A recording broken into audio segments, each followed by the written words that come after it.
I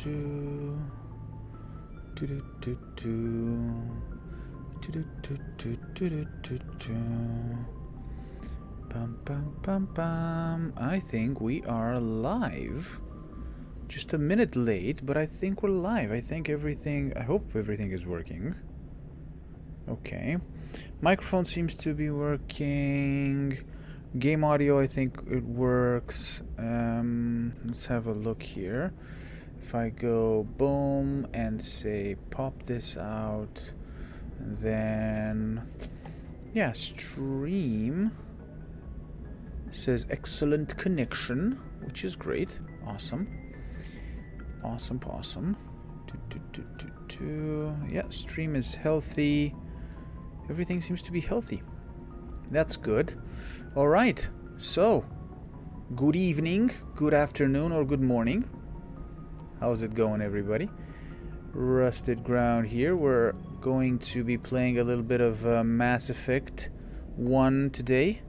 We're going to continue our adventure from last week.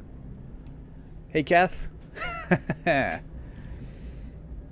Wondering what tab was suddenly began to make noise.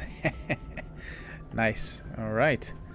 Yeah. So let me just close down some things here really quickly. I'm still getting used to this whole streaming on YouTube. I think I'm gonna say this for a while now,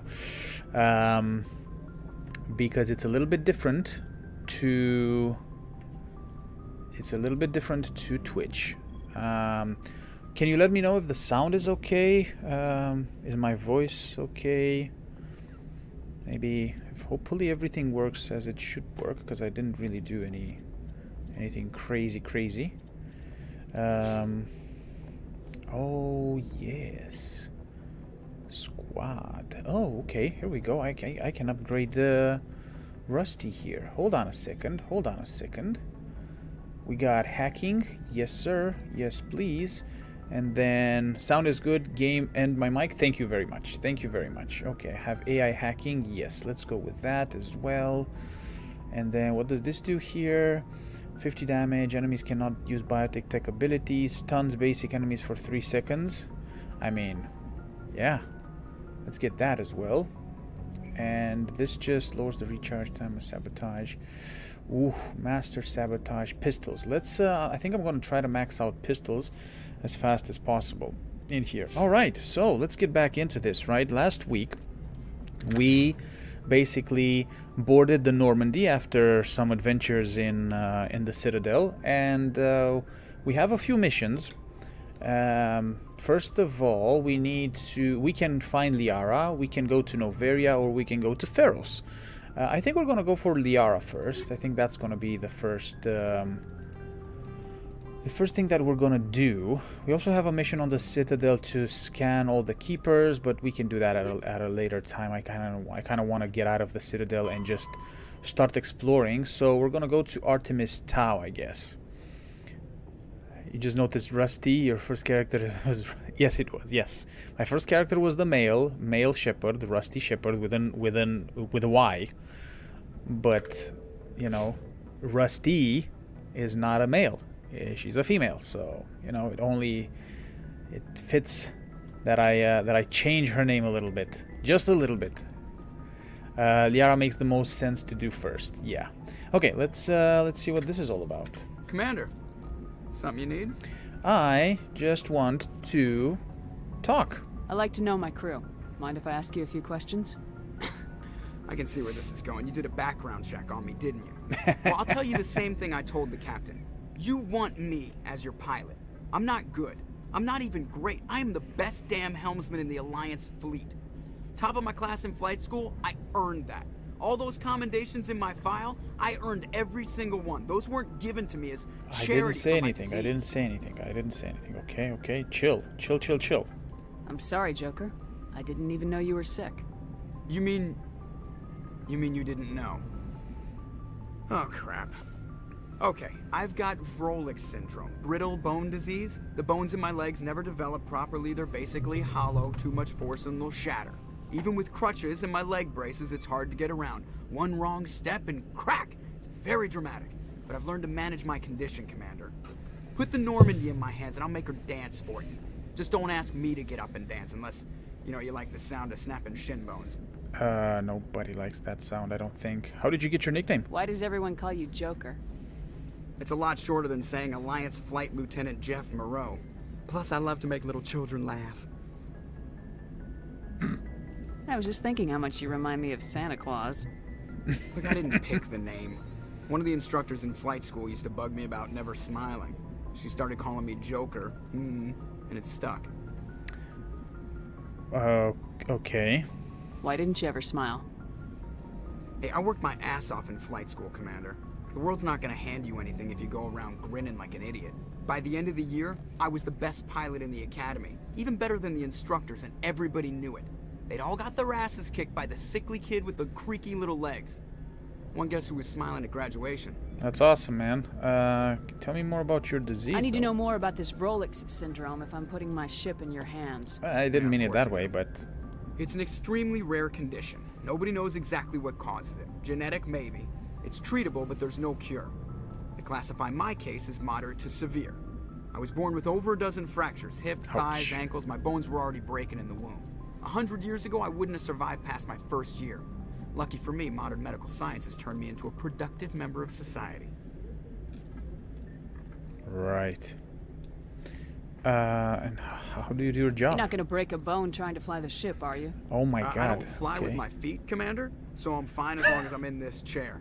I gotta be real careful when I get up to take a piss, though. I can do my job as well as anyone on the ship. Better, actually. So don't worry about it. I'm not trying to make you uncomfortable. Let's talk about something else. Whatever you want, Commander. How'd you end up joining the Alliance? Look, if you're looking for an inspirational tale of the crippled kid overcoming impossible odds, you're gonna be disappointed. My mother was a civilian contractor working for the Alliance. I basically grew up on the Arcturus station back when they were building up the fleets. Spend all that time around Alliance ships, there's a good chance you'll end up going to the Academy.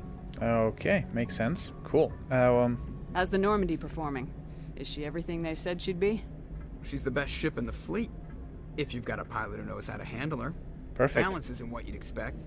Takes a while to get used to that oversized drive core we got stuffed in the back, and her power can sneak up on you if you're not careful. The Normandy's probably too much ship for your average Alliance pilot, Commander. Lucky for you, I'm anything but average. Okay, dude. I have to go. All right, Nice talking to you. All right. Okay, we're gonna go around the ship really quickly, talk to the people, see what how everybody's feeling, or whoever wants to talk to us, and then we'll set off.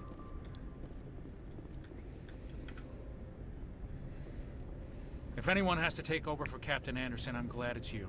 I'm not sure about having non-humans on our ship, though. Oh, you doubt my decisions? I'm in charge here, Presley. I decide if we have non-humans on this vessel. Yes, ma'am. Understood, ma'am. There we go. That's more like it. How did you end up assigned to the Normandy? I signed up with the Alliance as a navigator right out of school, following in my grandfather's footsteps, I guess. My first posting was on the Agincourt. We were at Elysium during the Skillian Blitz. A massive fleet of alien raiders hit the colony, trying to wipe it out. They had the numbers, but their ships were no match for an Alliance frigate. It was a slaughter. We couldn't even keep track of how many ships they lost. How'd you end up on the Normandy? I got my officer's commission after Elysium. Must have made an impression on the right people. Captain asked for me when he was picking his crew. Okay. What's up, what's your problem with the aliens on the ship? Speak freely, Presley. I want to know if you have a problem with non-humans. It's not that, Commander. Humanity has always handled its own problems. Saren attacked one of our colonies. We should be the ones to stop him. We don't need their help. Well, I mean, we do. Because it's not just our problem. This is bigger than humanity. Saren's a threat to every species in the galaxy, and I'll welcome anyone who wants to help me bring him down. I guess so. Capiche? Maybe I'm just stuck in the old ways of thinking. But don't worry, Commander. This won't be a problem. It better not be, buddy. How did you end up assigned to the No. I signed up. No. They had the numbers, but their ships were no match for an Alliance frigate. It was a slaughter. We couldn't even keep track. Good of how talking many to you, ships Presley. they lost. Carry on, Presley. Yes, ma'am. I think. I don't know how I feel about talking to Presley, but okay. All right. Nobody else is in here. Okay. 222. Let's go downstairs. See what's up downstairs. Whoopsie. Sorry about that.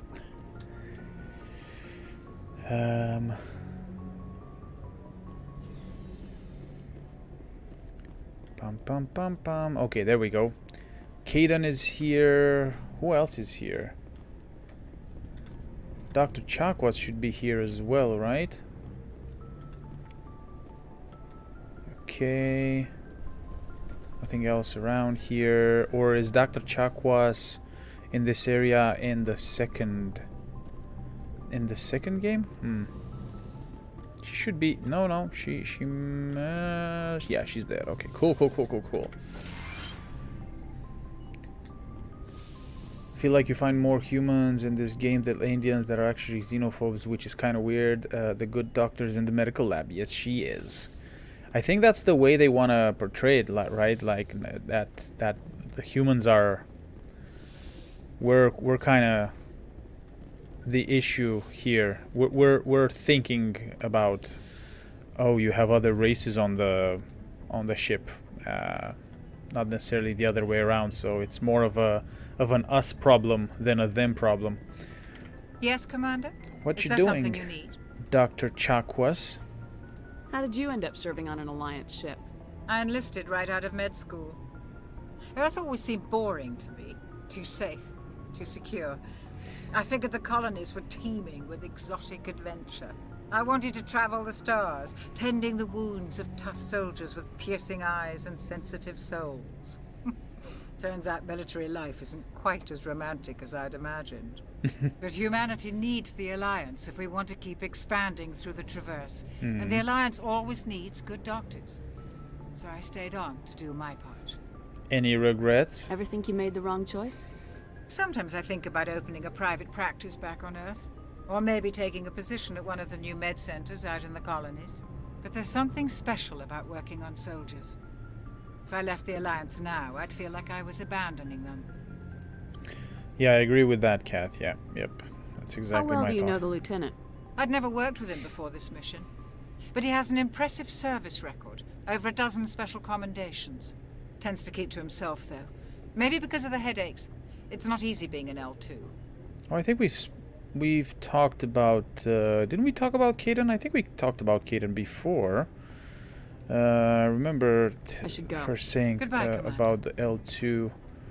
Okay. I don't really know if there is new dialogue here, but I'm just gonna go and do the rounds anyway, just to make sure.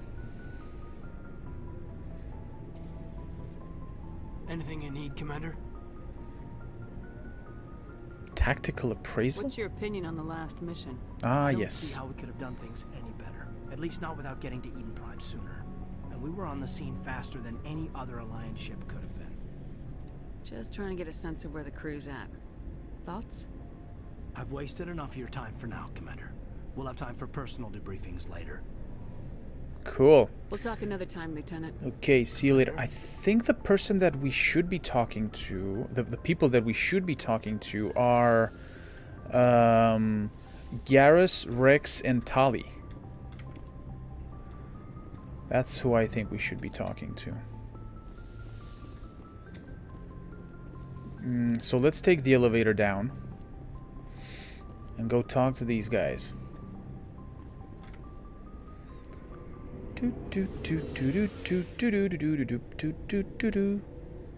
They should have put some music in here. You know, just like, 10 seconds of music. Would have been nice. There we go. There they are. I mean, not all of them. Okay, you are the requisitions officer. Hey, Commander. Looking for some extra supplies before you head out? Supplies? What have you got? Whatever you want. Armor, weapons, mods. It's not standard Alliance issue, but that's not necessarily a bad thing. Tell me about it. Well, as long as you don't mind paying for it. What do you mean pay for it? You're on my ship. Why should I pay you for my weapons and armor? Exactly. My stuff doesn't come from the Alliance. I have to purchase it myself, and it's not cheap. Hmm. Hell, the licenses alone have set me back more than I'd like. But no licenses, no goods. Without the goods, I'm out of a job. Right. Okay, so tell me about these licenses. What are licenses? Why do you need them? Manufacturers sell licenses. Each license allows me to buy and sell a certain brand of products.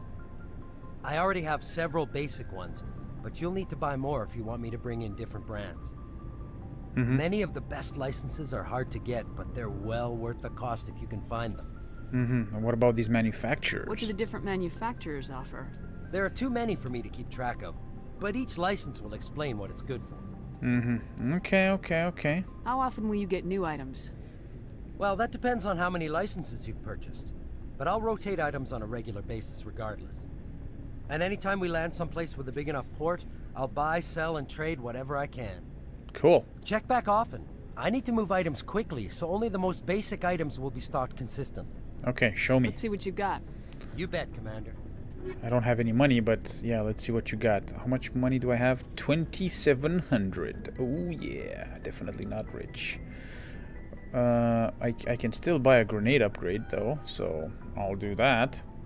And then everything else is probably out of my league for now. So yeah, thank you. Okay, let's have a chat with oh look, the Mako. Let's have a chat with Garrus. Thanks Hey buddy. for bringing me on board, Commander. I knew working with the Spectre would be better than life at CSEC. You knew? Have you worked with the Spectre before? Well, no, but I know what they're like.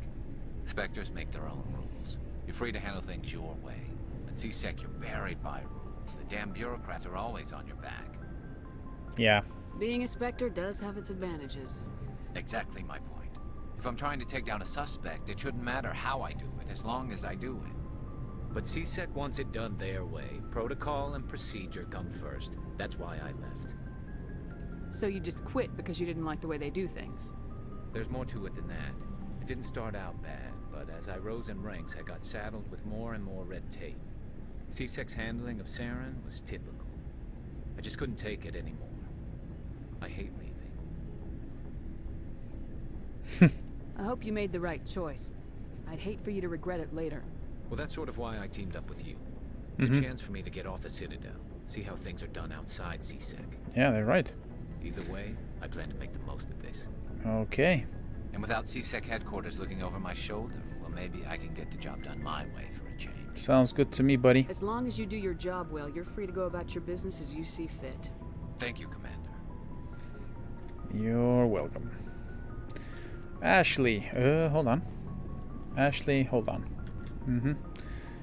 Okay. Ah, yes, we can equip all of them. I totally forgot about the lockers here. Commander. Cool. How are we doing? What's your opinion of the last Oh, mission? how are we doing? Kinda Yeah. wish you'd got there sooner, Commander. No offense, I appreciate the rescue. I just wish...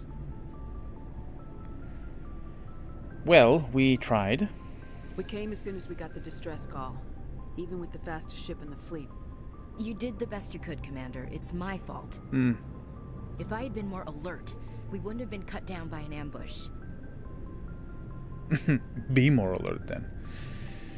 Yeah, okay, I'm not gonna wail on her. We never trained to fight synthetics. The Geth haven't gone beyond the Veil in 3 centuries. Our training's supposed to make us able to adapt. I'll make sure it doesn't happen again. Do you have a few minutes to talk? One-on-one? I'm sorry, Commander. I need to get my duty squared away. I wouldn't mind talking more later, though. Okay. Dismissed. We'll talk later, though. Ma'am. Mr. Erdnot Rex. Nice ship you've got, Shepard. I know, right? What can I do for you? What's your story, Rex? Yeah, he won't tell There's us. no story. Yeah, he's not telling us. That's cool. Go ask the Quarian if you want stories. You Krogans live for centuries. Don't tell me you haven't had a few interesting adventures. Well, there was this one time the Turians almost wiped out our entire race. Oh. That was fun. Yeah. Yeah, they tried the same with us, but we fought them off. It's not the same. Okay, I'm not gonna push it here. It seems pretty much the same to me. So your people were infected with a genetic mutation? Oh. An infection that makes only a few in 1,000 children survive birth? And I suppose it's destroying your entire species? Not exactly. I suppose it isn't all the same. I don't expect you to understand, but don't compare humanity's fate with the Krogan. Wow. Okay. Yeah, we got off on the wrong foot there, buddy. Sorry. Sorry, Rex. I wasn't trying to get you upset. Your ignorance doesn't upset me, Shepard. As for the Krogan, I gave up on them long ago. Damn. Genophage infected us, but it's not what's killing us. What can you tell me about the genophage? Ask the Solarians if you want details. They made it. All I know, it makes breeding nearly impossible. Thousands die in stillbirth, and most never get that far. Every Krogan is infected, every one. And no one's rushing to find a cure. They really made the scars on his face very, very visible. Why don't the Krogan try to find a cure? When was the last time you saw a Krogan scientist? You ask a Krogan, would he rather find a cure for the genophage or fight for credits? He'll choose fighting every time. It's just who we are, Shepard. I can't change that. Nobody can. Are your people really dying? We're sure not getting any stronger. We're too spread out. None of us are interested in staying in our own system. Lots of species have left their homes and prospered. But they go to colonize new worlds. We're not settlers. We're warriors. We want to fight. So we leave. Hire ourselves out. And most of us never go back. Yep. Okay. So long, Rex. Shepard. Talk to you later, buddy. Okay. Right. Let's have a look here. Tali?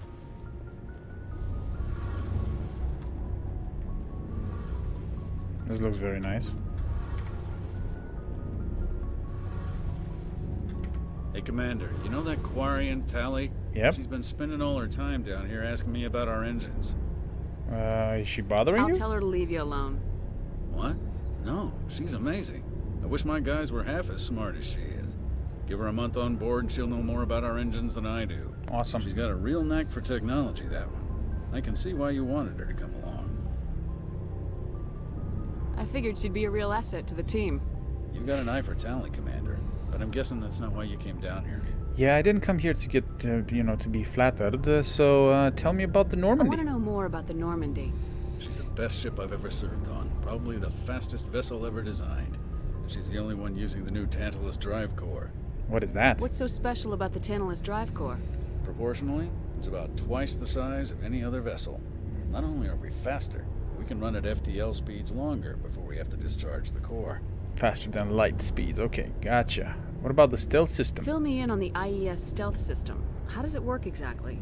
You can't hide a ship out in space. They emit too much heat and radiation. Too easy for sensors to pick them up, unless you find a way to capture those emissions. So our stealth systems trap the energy we give off in storage sinks built into the ship itself. No emissions to give away our location. Eventually the sinks have to be vented. More than a few hours silent running and they overheat. Cook us inside our own hull. Mm-hmm. There's no way for anyone to detect us? A visual scan can still pick us up. Anyone looking out a window can see us plain as day.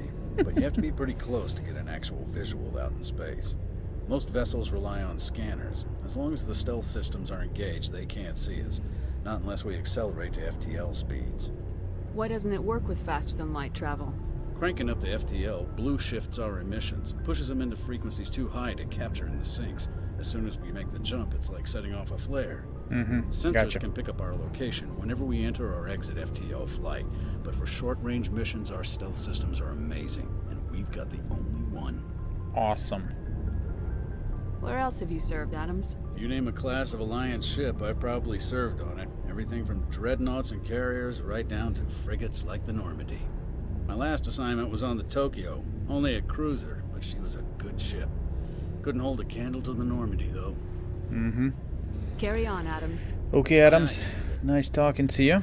Let's have a chat with our friend Tali here. Your ship's amazing, Shepard. Oh, thank you. I've never seen a drive core like this before. I can't believe you were able to fit it into a ship this small. I'm starting to understand why you humans have been so successful. I had no idea Alliance vessels were so advanced.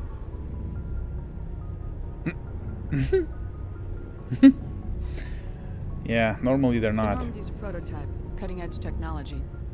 A month ago, I was patching a makeshift fuel line into a converted tug ship in the flotilla. Now, I'm sitting on board one of the most advanced vessels in Citadel space. I have to thank you again for bringing me along. Traveling on a vessel like this is a dream come true for me. So, you're into ships, eh? I had no idea you found ship technology so interesting. It comes with being a Quarian. The migrant fleet is the key to the survival of my people. Ships are our most valuable Man, you can actually see her resource. eyes, man, this time, But we and don't have nose. anything like this. We make do with cast-offs and second-hand equipment. We just try to keep them running for as long as we can. Some of the fleet's larger vessels date all the way back to our original flight from the Geth. I can't believe your fleet's still using ships that are 3 centuries old. They're constantly being repaired, modified, and refitted. They aren't pretty, but they work. Mostly. We've tried to make ourselves as independent as possible on the flotilla. Grow our own food, mine, and process our own fuel. But some things we just can't make on our own. A patch to maintain the hull integrity requires raw materials we just don't have. That's why our pilgrimages are so important. Yeah, they really accentuated the I features want to know and more about the Geth. whoa, in I everyone. doubt I can tell you anything you don't already know. It's been almost 3 centuries since they drove my people into exile. All I know is the story of their origins. What they were when we created them, and how they turned on us. Well, I have time. We don't have to leave right now. Interesting. The Geth were originally created to serve as an automated manual labor force. Initially, their intelligence was as limited as any VI.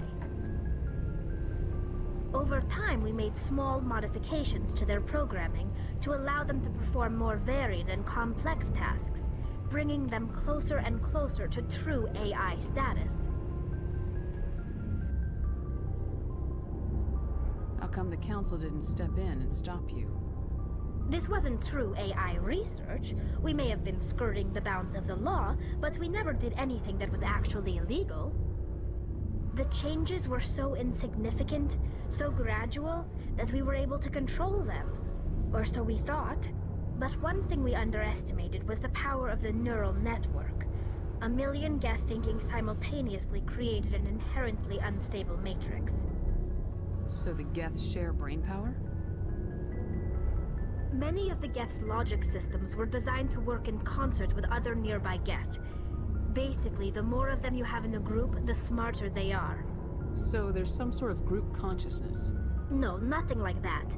They cannot share sensory data or information. Their programming cannot handle that much simultaneous input. Each Geth maintains an individual awareness and identity. The neural network only operates on a process-based level. It's basically the synthetic equivalent of a subconscious. But when they're in close proximity, they can coordinate low-level functional processes, freeing up more capacity for original or independent thought.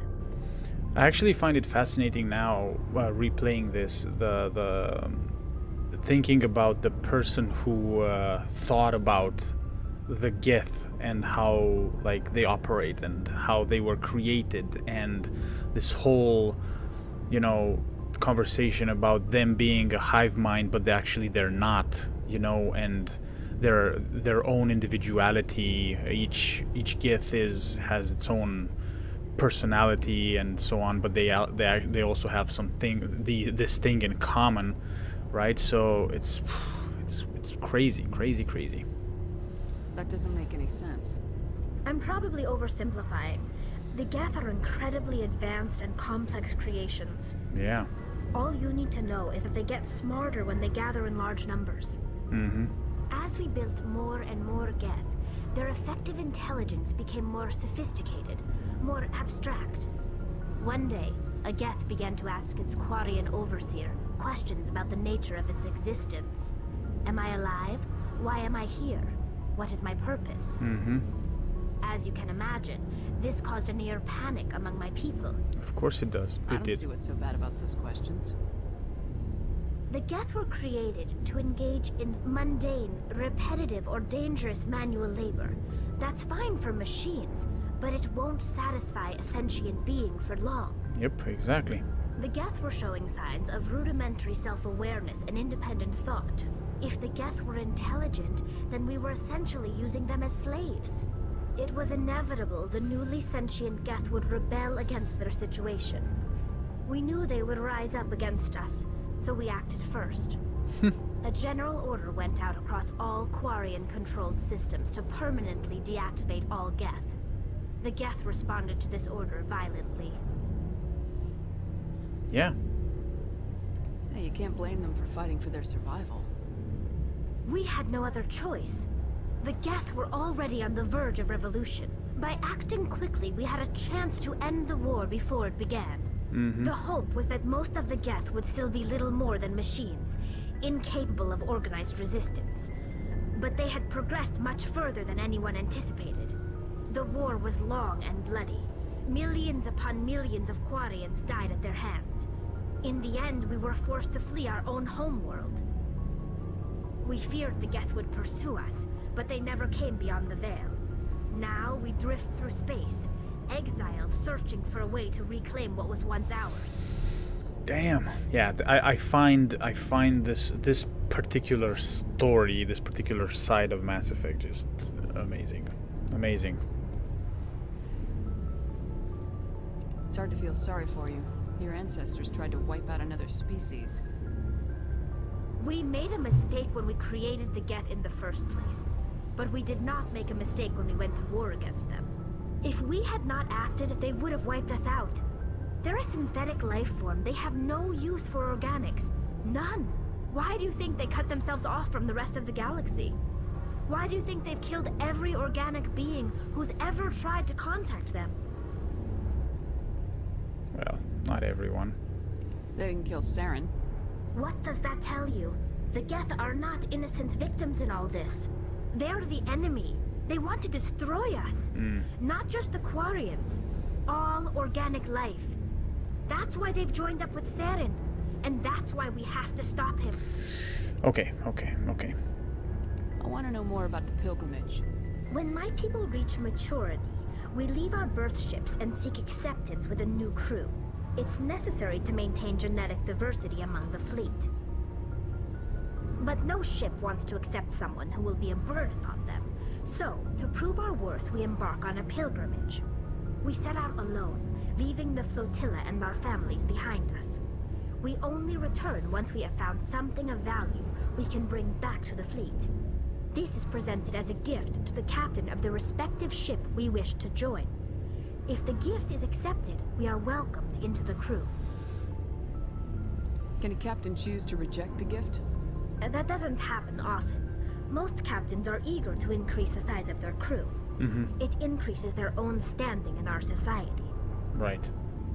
Even when the gift is not particularly valuable, the captain usually accepts it out of a sense of tradition. However, there is a stigma to presenting a substandard gift.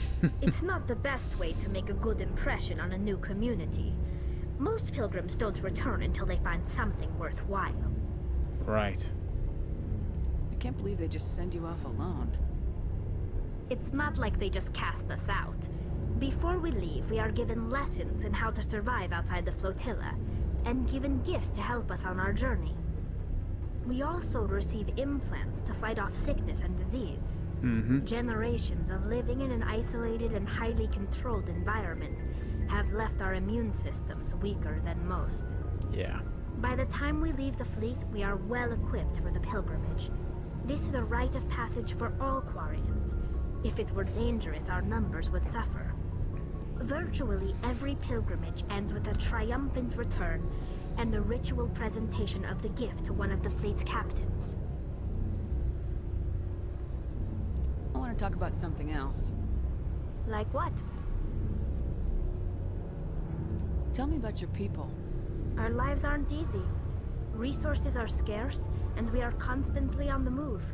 Everything we do must in some way contribute to the continuation of the migrant fleet.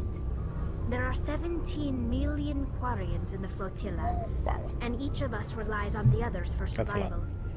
The bonds among my people are strong. Unfortunately, we have had to surrender many of the freedoms and civil liberties other species take for granted. Like what? What kind of freedoms? Well, it's illegal for parents to have more than one child. If our population grows too much, it would strain our resources to their breaking point. Right. Of course, we also can't allow our numbers to become too few. If our population is in decline, the rule against single births is temporarily repealed. Mm-hmm. In extreme cases of population decline, incentives are even offered to encourage multiple births, though the Conclave hasn't had to take such measures in nearly a century. Right. That's your government. The Conclave is our civilian branch of government. Each ship can elect a representative to serve on the Conclave and make decisions that affect the fleet as a whole. On matters that affect an individual ship, however, the captain has the final say. Mm-hmm. It's a tradition that dates back to the early days, when the fleet was governed by martial law. Fortunately, most captains nowadays are smart enough to have an elected council from their crew to give them advice and guidance. So the ultimate power rests with elected officials? In practice, the Conclave and the respective council for each ship tend to set the rules that govern our daily lives. But in theory, we are still under military jurisdiction. The 5 top-ranking military officials in the fleet serve on the Admiralty Board. These 5 have the power to overrule any decision by the Conclave in case of emergency. To do so requires unanimous agreement among the Admiralty, and they can only do this once. After that, the entire board must resign their posts. It's a safeguard that served us well. Wow. In nearly 3 centuries, I totally the forgot about Admiralty that. Board has only overruled the Conclave 4 times. Damn. Okay. I should go. See you later. Good. I love it. A lot of information. Okay. I think we're ready to proceed.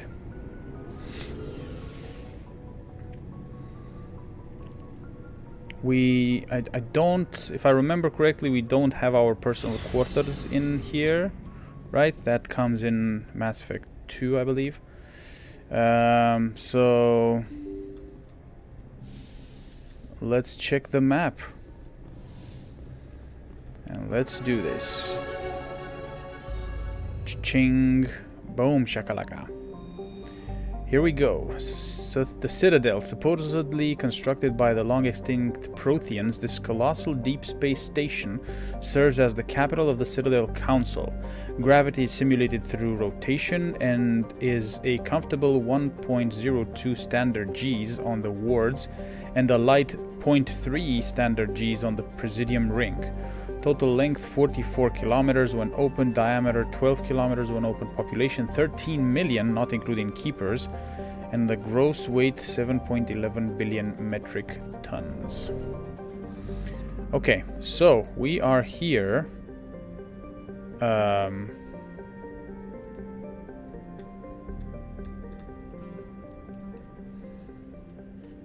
Oh my god, I totally forgot how we do this.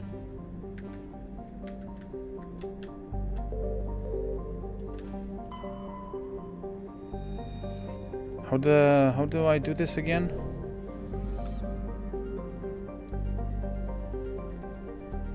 Shouldn't there be like a thing that I need to do?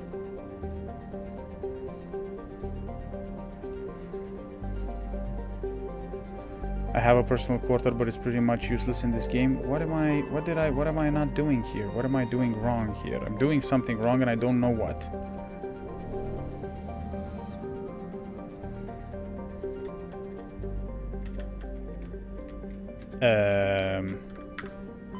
There we go. Cool. Exactly. That's the thing. Okay, even better. Right. So, Liara's dig site. Ooh, asteroid X57. No, let's go to Liara's dig site first, and we'll take it from there. Sparta, Knossos, Athens, Macedon. I don't remember which one. Travel to another system? Yes. Here we go.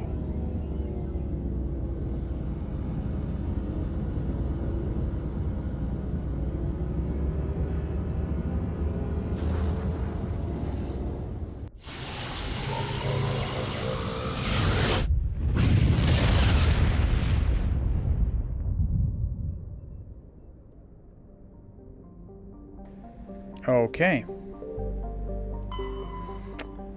Right. Oh, we can land here. Warning, level 1 pressure hazard. Sharjilla has a very dense atmosphere of ammonia and oxygen. Its temperature surface is mainly composed of alumina with deposits of sulfur. Combuoys in the system have recently logged a number of unregistered vessels operating nearby.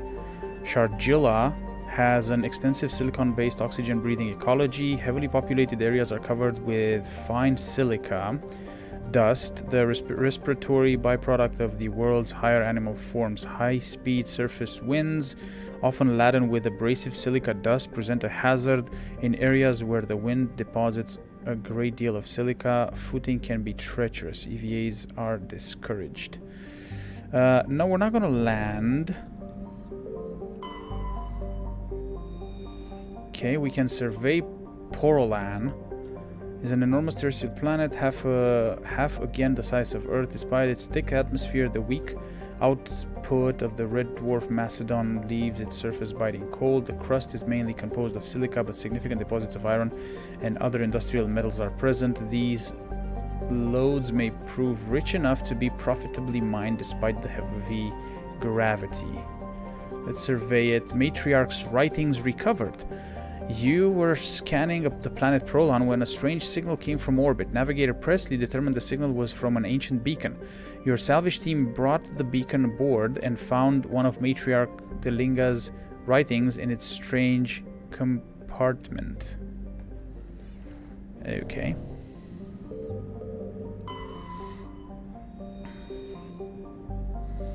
I cannot do anything here.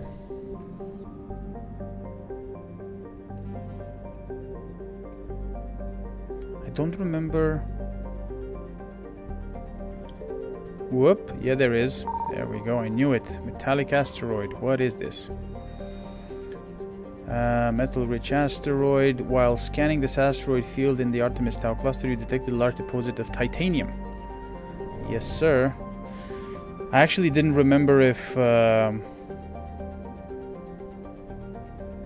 I was supposed to do that or not in here. But yes, you are supposed to do that as well. Okay. Can we survey this as well? Scans from orbit have detected a large concentration of xenon. Okay. Zoom out. Let's zoom out here. Sparta. Ching. I will land on these planets after we get Liara here. Let's examine this. While scanning the asteroid field in the Sparta system, you found signs of habitation. A recon team was sent to investigate one of the larger asteroids. The rock had a small functioning biodome. Sorry, but no sign of anyone still living there. There was, however, a data console with an intact Prothean data disk inside. Excuse me. Nothing here. Nothing here, unfortunately. It's a little bit of a pity that they made these planets that you can't, you can't do anything with them. Commander, except... I'm picking up a signal from the planet's surface. It looks like an automated distress beacon. Uh-oh. Idolus is a terrestrial planet with an atmosphere of carbon dioxide and nitrogen. Idolus' surface is covered by wide deserts of silicate sand with only a few areas of ingenious rock highlands to break the abrasive dust-choked wind. Idolus' orbit is congested with debris thrown inwards by the gravity of the gas. Okay. We're not going there.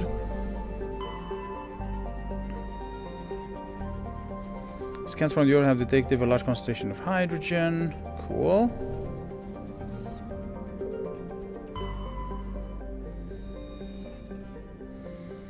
Small deposit of plutonium.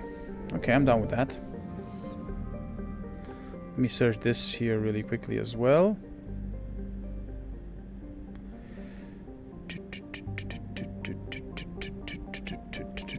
There doesn't seem to be anything in here. So we have something on Idolus. Okay, let's go to here, right?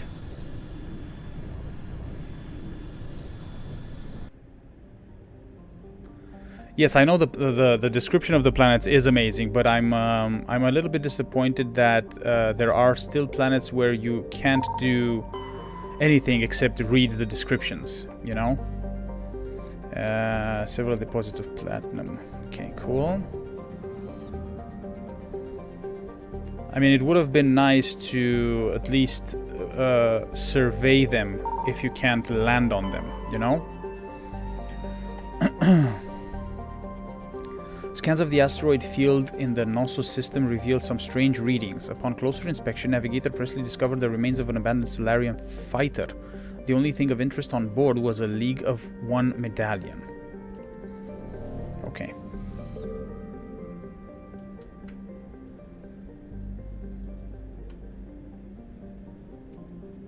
Cool. Okay. Armenia is a terrestrial world with an unusually thin atmosphere of krypton and xenon. The surface is composed of silica with deposits of carbonaceous materials. The initial flyby probe of Armenia detected multiple areas at the equator with oddly regular surface protrusions. Closer investigation revealed these as millions of elaborate crypts a few meters below the surface, led by a long-extinct spacefaring species called the Zeoff. Many human universities wish to perform archaeological excavations. Council law holds grave sites as sacrosanct, however, and the matter has been tied up in court for a decade. Okay. Here we go. Therium is a distant but rich industrial world claimed by the Human Systems Alliance. Its plentiful heavy metals have fueled the recent manufacturing boom of on Earth. Core samples rich with the fossils of simple silicon-based organisms indicate Therium was more habitable in the past than it is at present. Perhaps this explains the many Prothean ruins dotting the surface, most of which have been looted by mining corporations.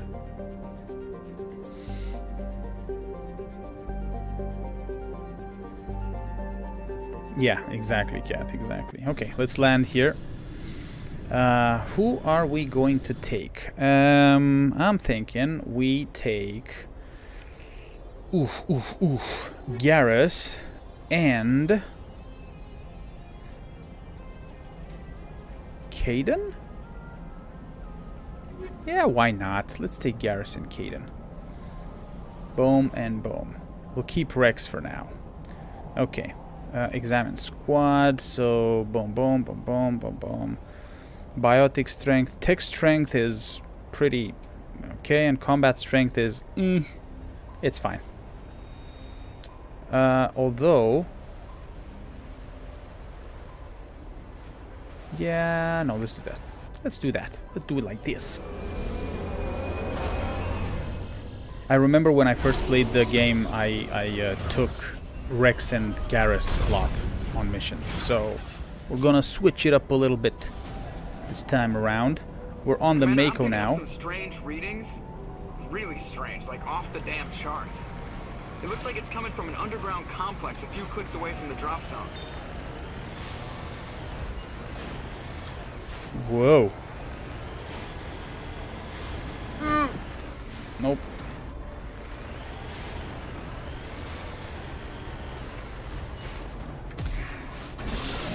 Uh-huh.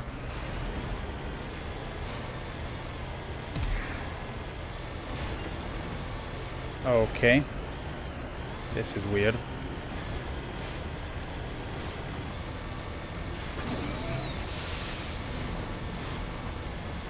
Okay, let's see if this works here also. I remember I managed to do something when I played the game first that not a lot of people apparently thought of. Let's see if I can do it again. Can I see the map here? Ah, there we go. I'm not exactly a science geek, but I'd have loved going on a guided tour of different planets. Gas giants might have been a challenge in that regard. I heard they made some modifications to the Mako's weight, so it would be less wobbly. You would think so, right? Dunk. I mean, okay, yeah, it is a little bit less wobbly.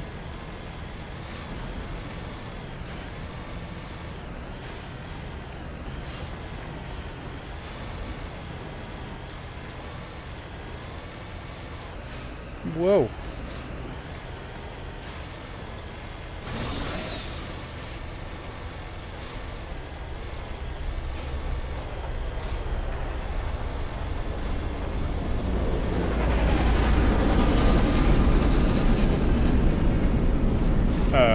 Okay.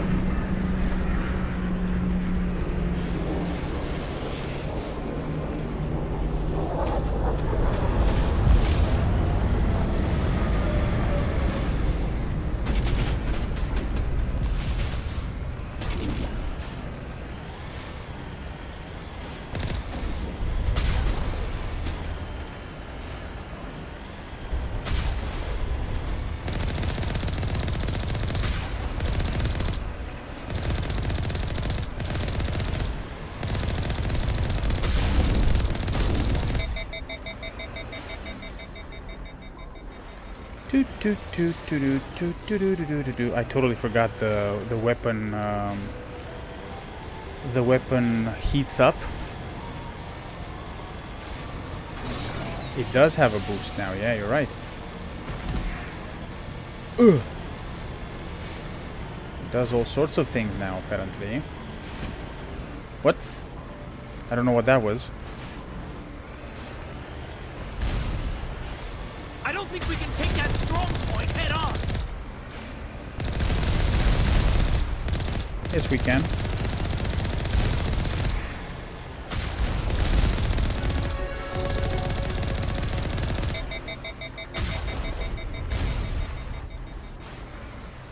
See? Of course we can. Now, the problem is, how do I get out? And there's also a thing here. Hold on a second.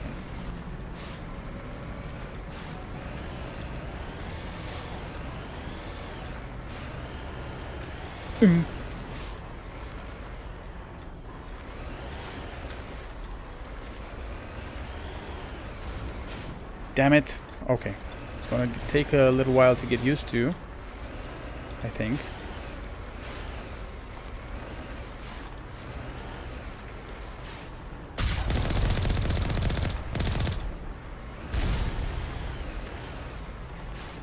Okay.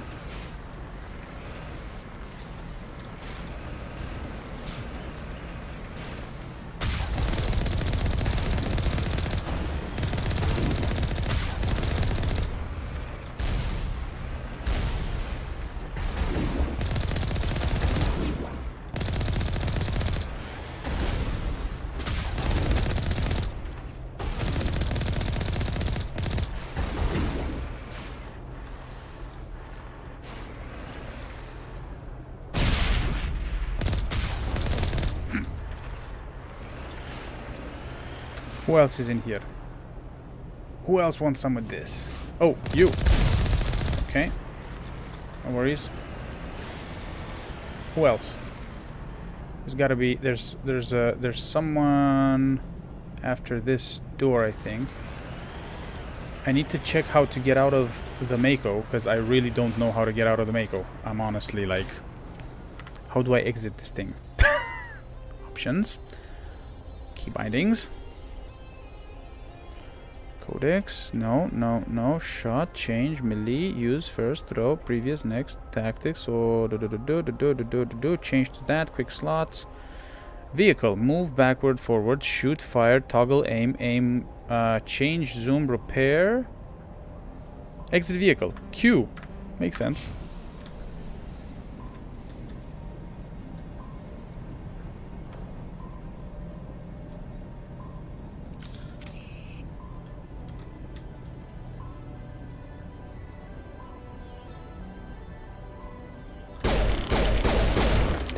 Hold on a second.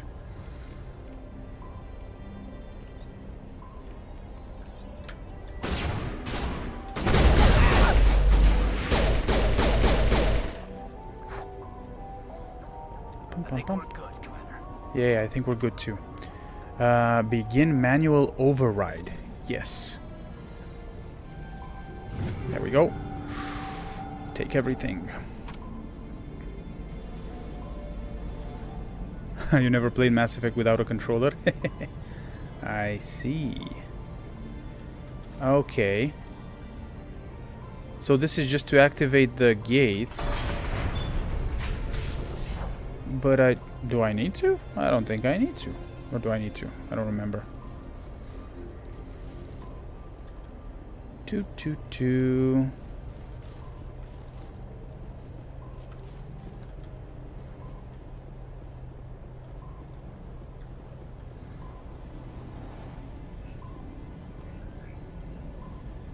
Oh, hello. What do we have here?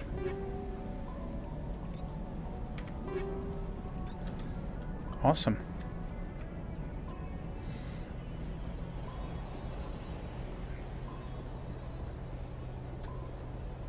Should I go? Yeah, I should go in the other...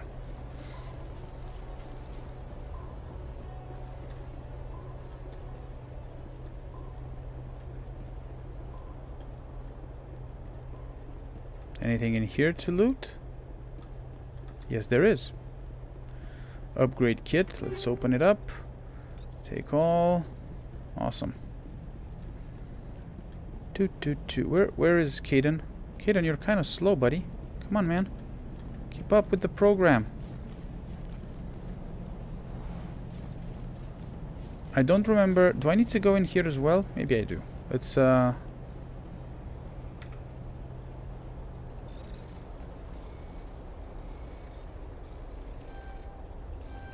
Nope. There we go.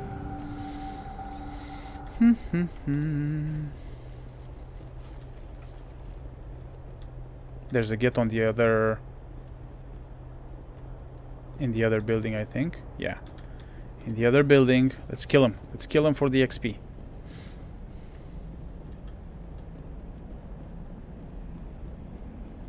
I am playing a oh my god, what's it called? The engineer class. I totally forgot what class I'm playing. The techie class. The engineer, I think it's called.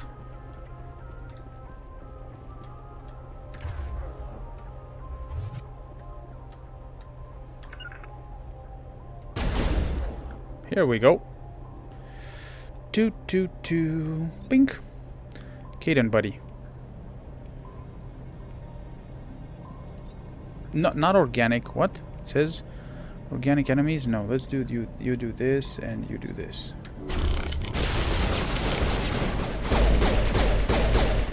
There we go. Awesome.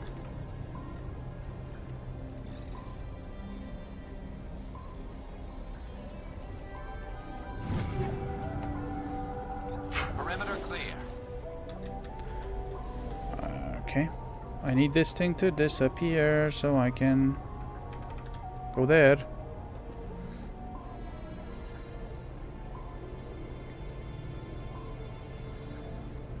The tech is pure tech abilities and no weapon specialization. Yes, so the only weapon, the weapon that I can use is a pistol. Oh my god. Okay, here we go. That's my main weapon. So yeah. Yeah, I should have shot the shield, but I don't think I need to go this way, right? Or do I?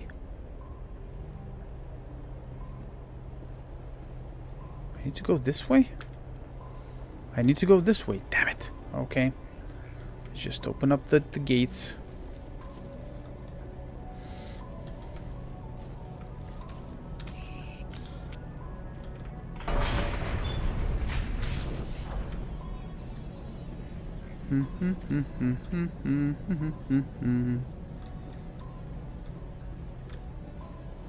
Tuk tuk tuk tuk tuk tuk tuk.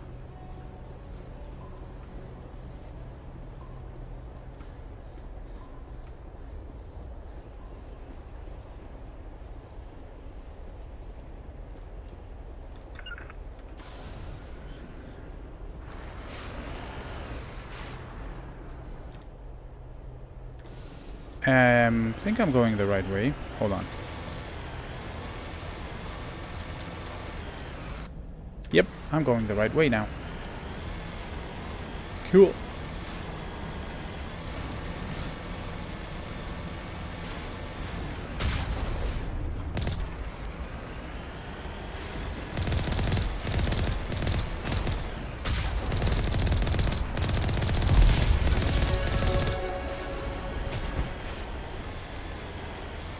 You will not defeat me. Okay. Wow, these guys can see me from very far away.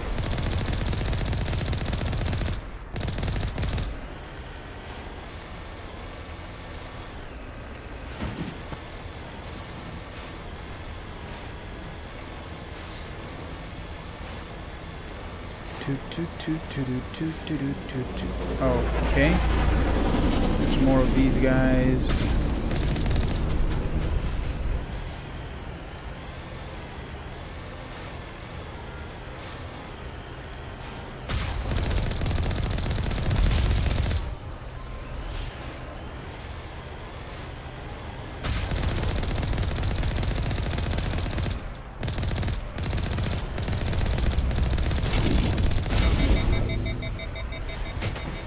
Whoopsie daisy.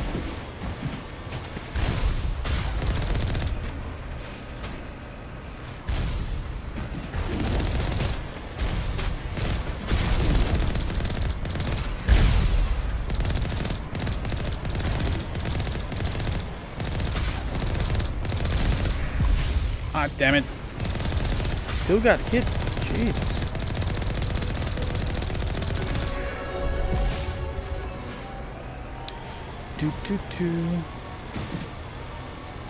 Okay, let's have a look here. There's going to be more of these things.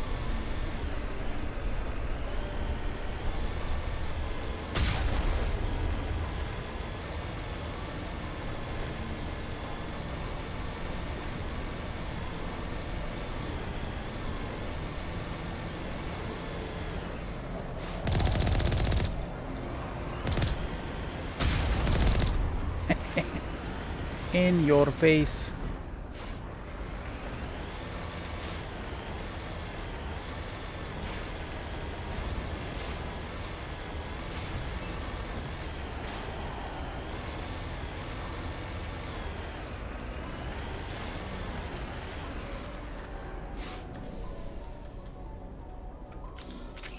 Nope. Damn it. I threw a grenade by mistake. Anything around here? Doesn't seem to be anything around here. Okay.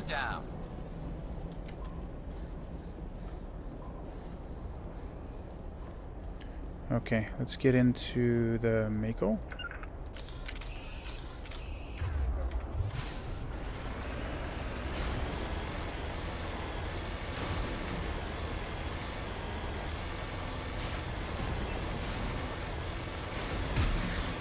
Dunk. I wonder if I can flip it. If I can flip the Mako.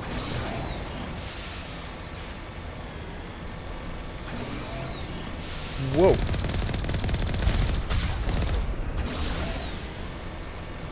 I can actually run through these guys, right? Run them over, sorry, I mean.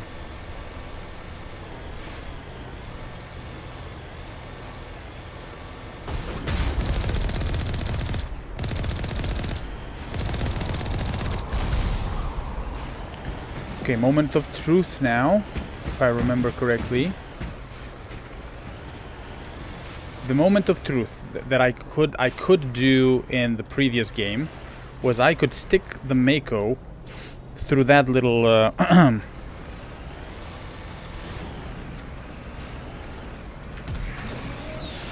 think they fixed it, damn it. Come on. And if I could do this, this would be amazing. Oh man, I think it's stuck now.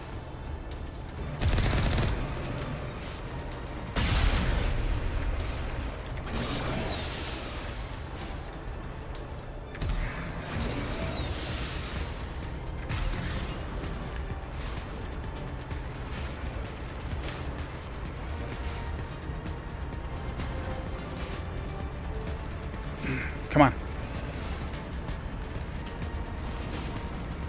No.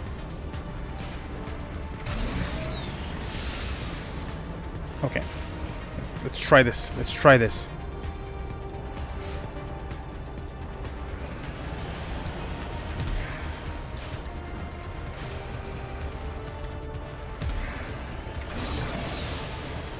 Nope.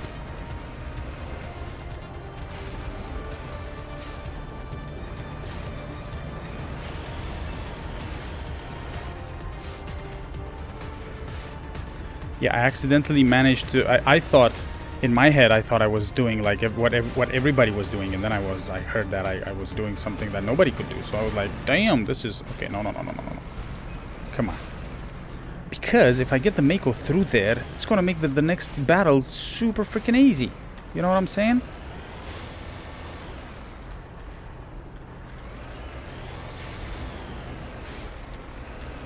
That's not the way.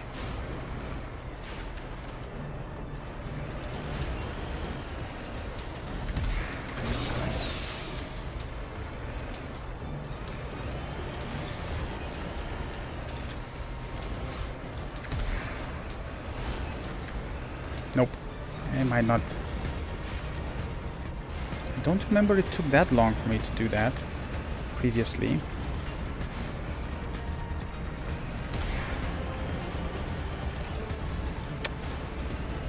Okay.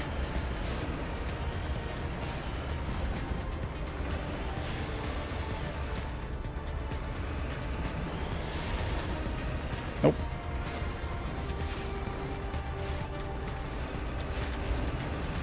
Uh-huh.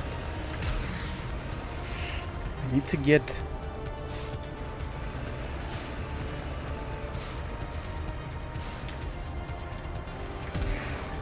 It might not work.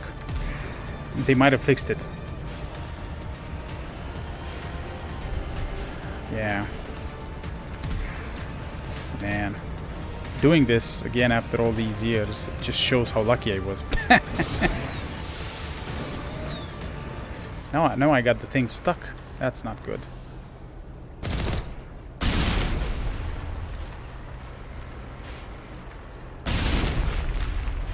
Okay.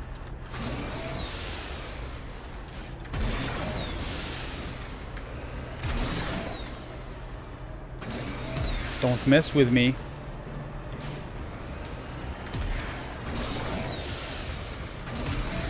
Man.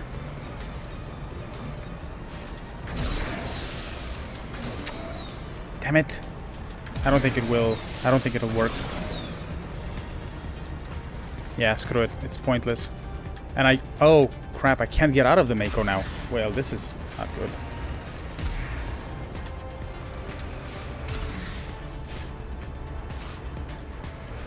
Oh, okay. Hold on a second. We need to get we need to get out of here somehow.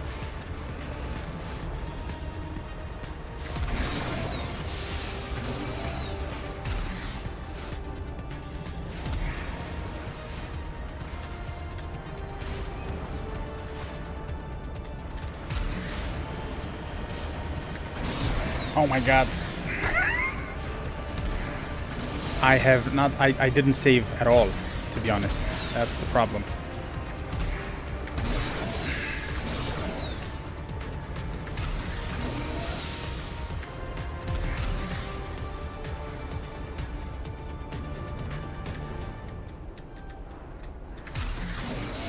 So the last save that I have is on the Normandy.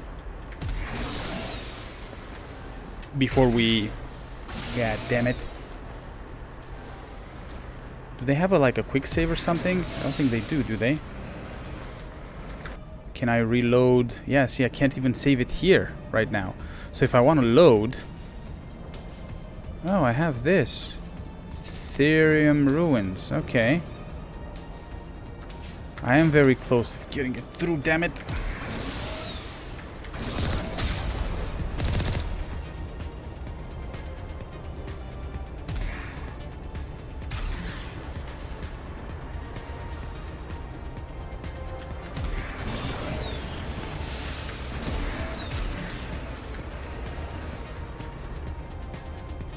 Yeah, no, I know it's the quick save is with F5, but I'm gonna try this again. Hold on a second.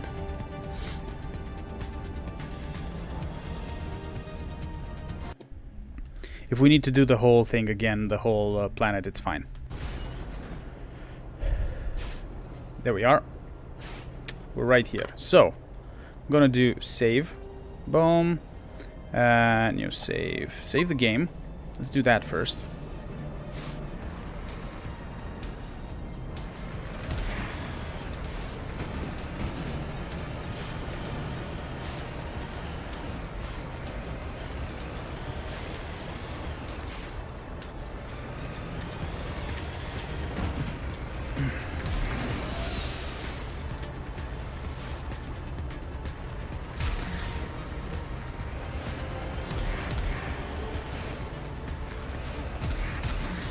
I don't think it lets you, man. I really don't. I don't think it...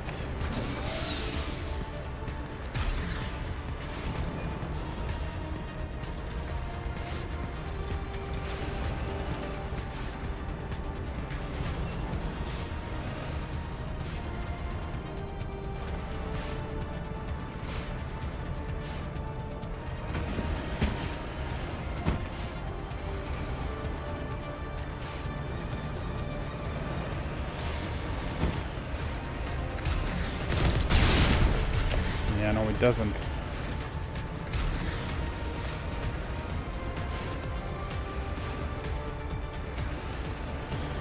The controls are a little bit weird for the Mako. I'll admit that.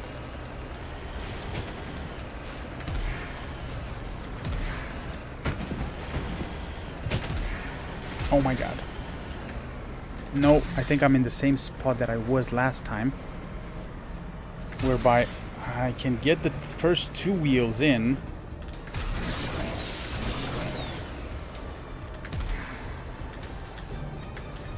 It won't let me. Yeah, I think they might have fixed it. Yeah, screw it. Let's just... We're wasting time here. Let's just go. Let's get our asses whooped here.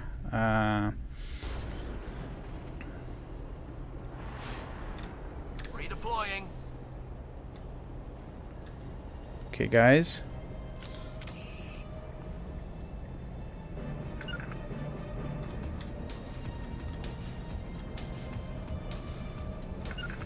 Now it gets fun.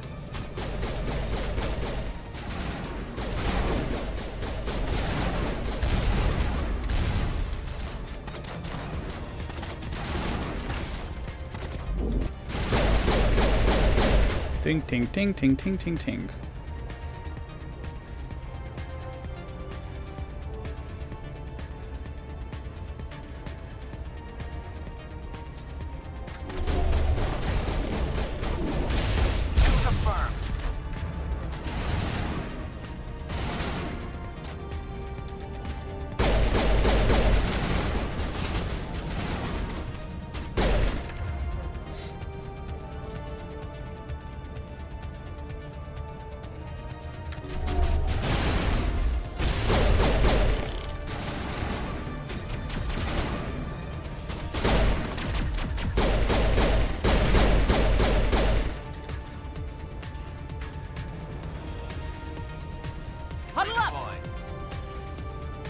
Okay. We're good to go, we're good to go. Nope. Hostile spotted. Shields down.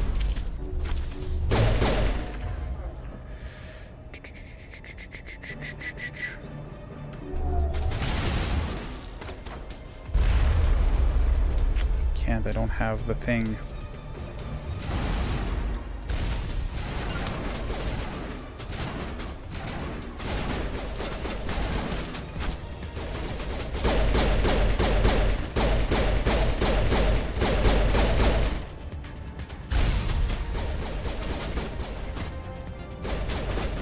Oh, come on. Shields disabled.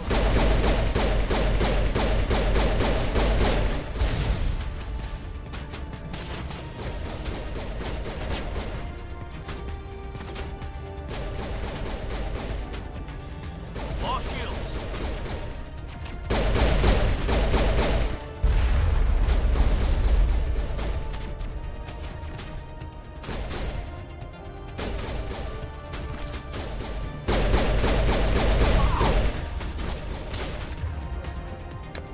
God damn it. Can I not target this guy?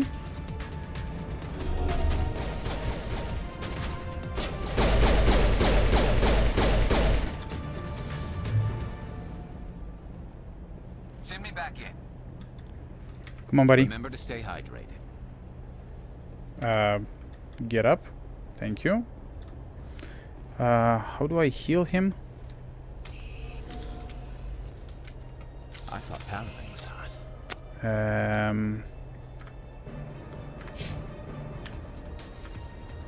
Hold on a second.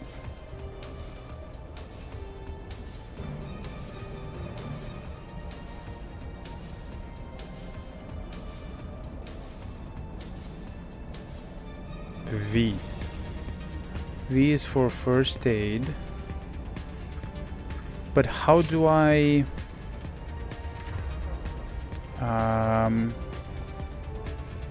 how do I manage my quick slots? Can I not... Oh, there we go. Cool. Awesome. Let's continue. Regroup.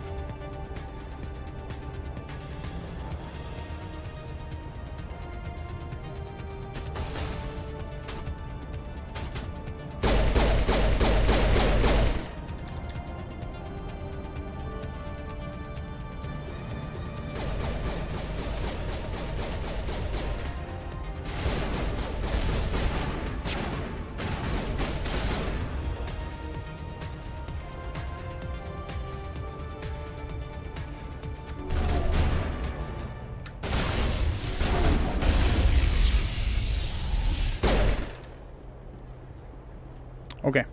Cool. Yeah, see, with the Mako in here, would have been a different thing, man. Would have been way easier. But it's fine. It's okay.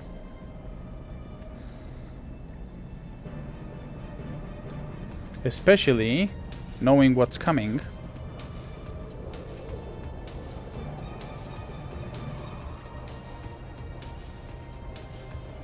Here we go.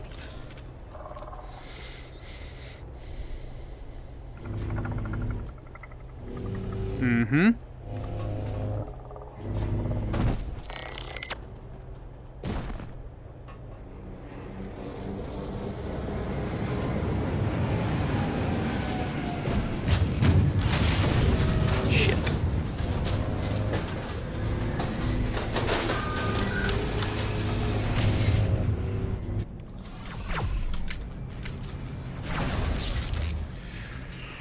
Oh, crap. Shields down.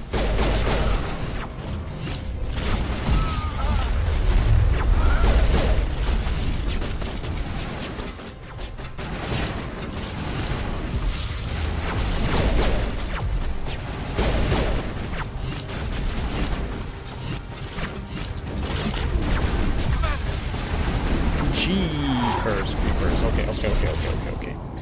Need to be Resume. Let's see. Oh my god.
Come on.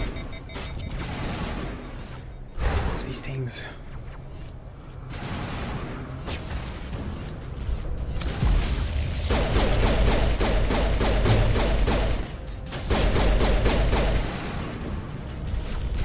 Caden, are you doing anything or?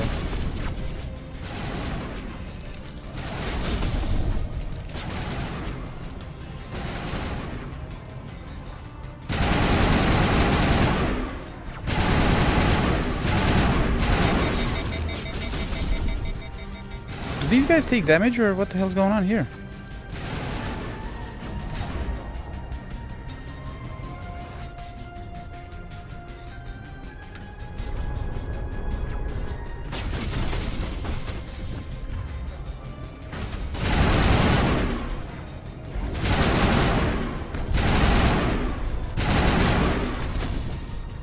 This thing is taking a little longer than I have expected it to take.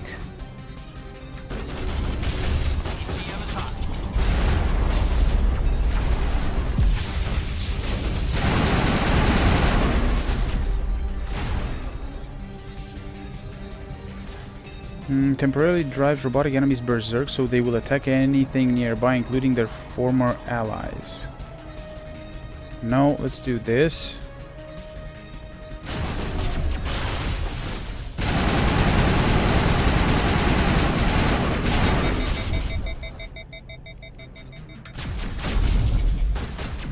Okay.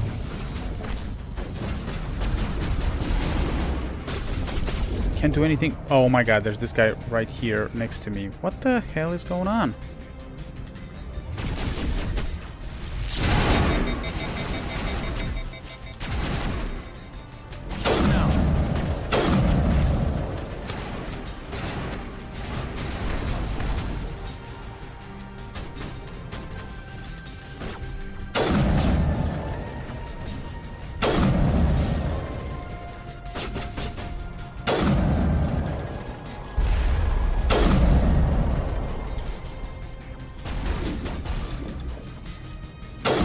Damn it.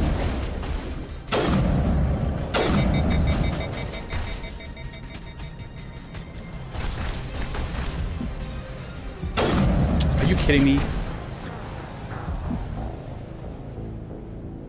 Yeah, he's not using any abilities, right? Damn it. Okay, let's do this again. Let's do this again. Come on, come on, come on, come on.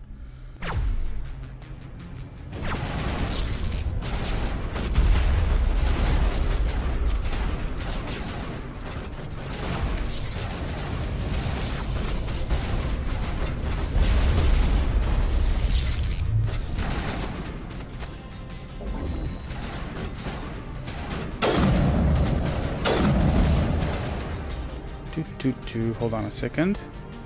Can I do something about this guy? No, I can't.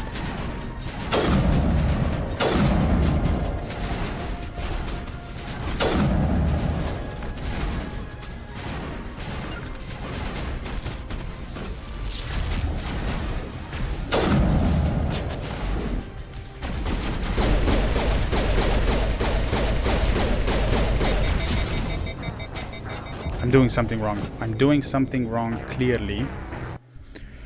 And it's annoying.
Dead as well.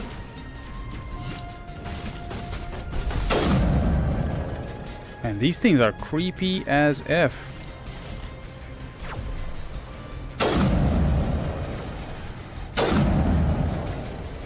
Okay.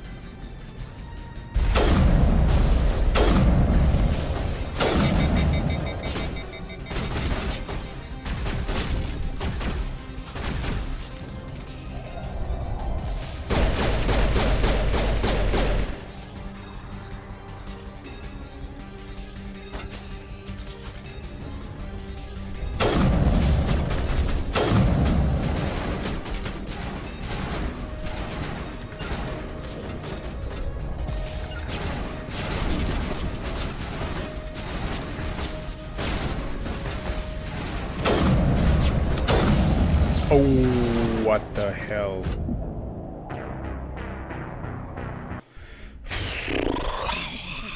This is annoying.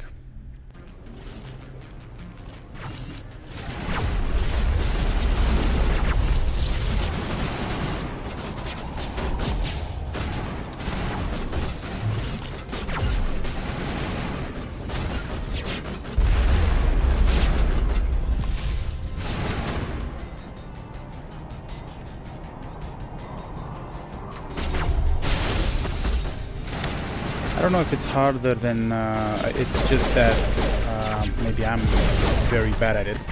I'll admit it at least.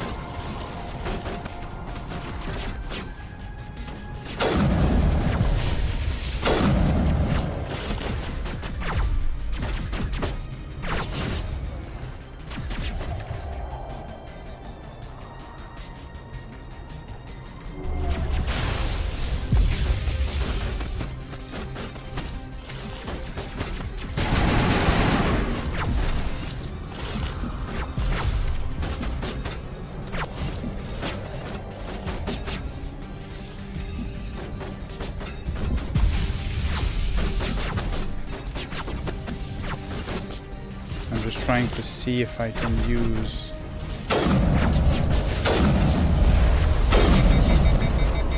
Oh, my sniper is just... Oh, are they both down? Damn it. Okay, well, that's not good.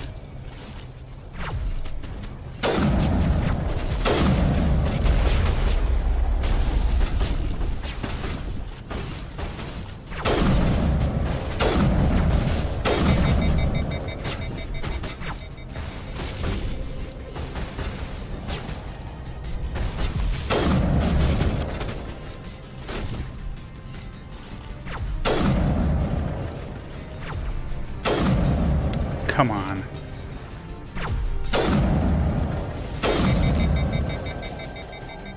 They have a lot of shields.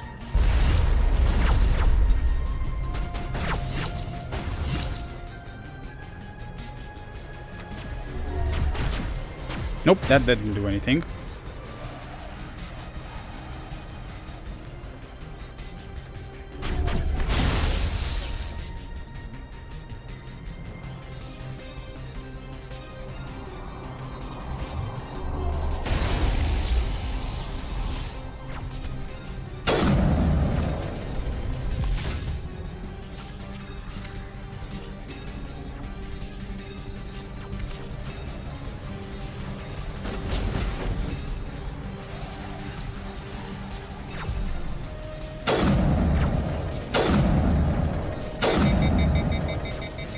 Okay.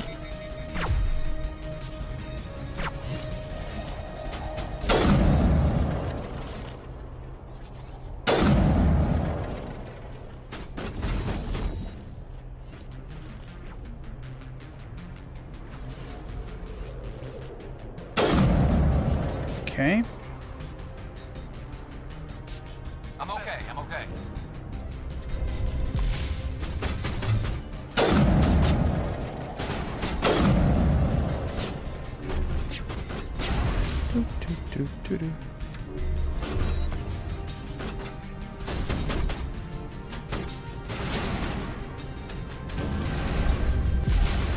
Jeepers.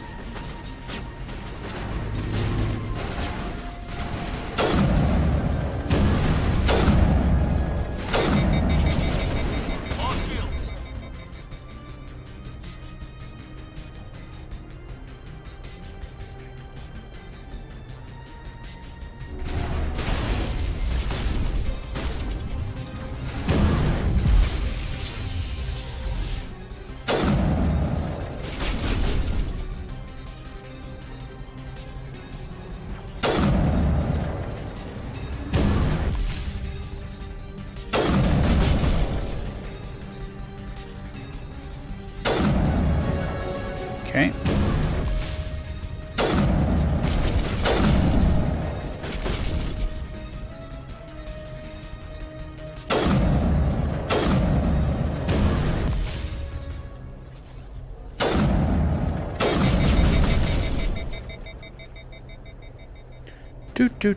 Two. This doesn't seem to be. The sniper doesn't seem to be doing anything against the big dude. Man, Jesus Christ, holy shit. This fight is difficult, man.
I don't know what Garrus is doing there, to be honest. It just feels like he's not doing anything.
That this ability here, the AI hacking, doesn't seem to be doing anything. I think I need to put more points into it or something.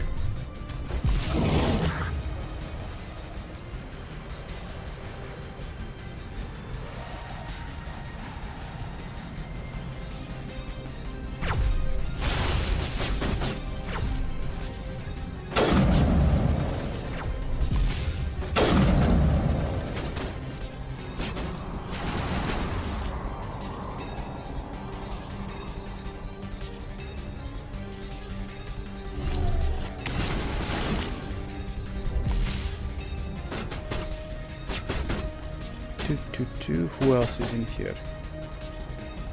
Anybody else?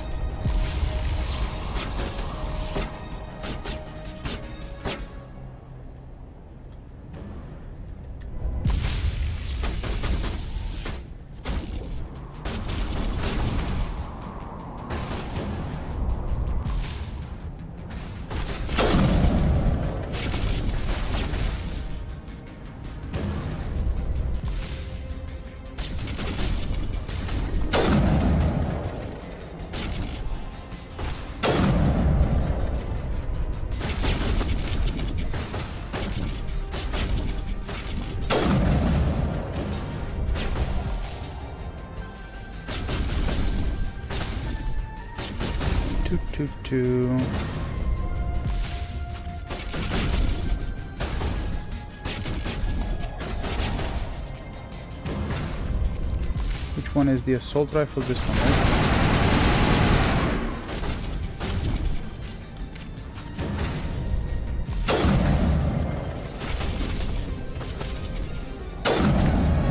Okay.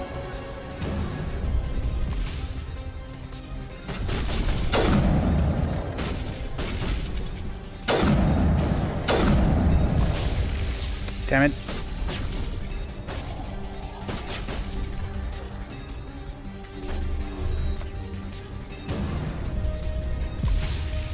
Who else is in here? There's another enemy somewhere and I can't see him.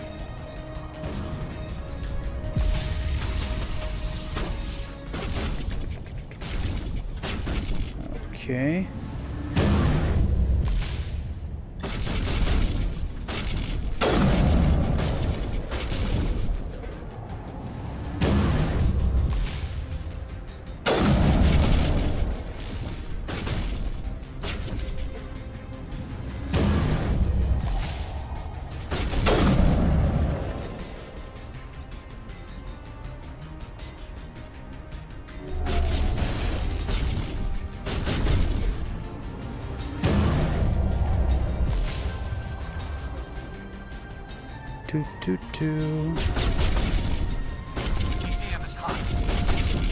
That do anything?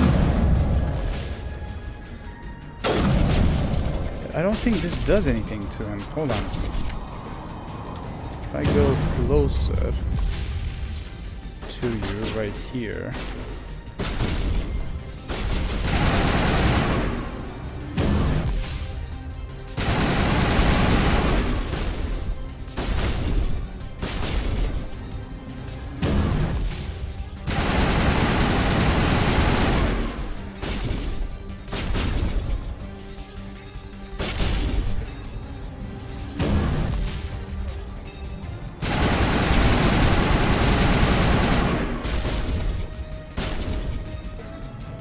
Come on.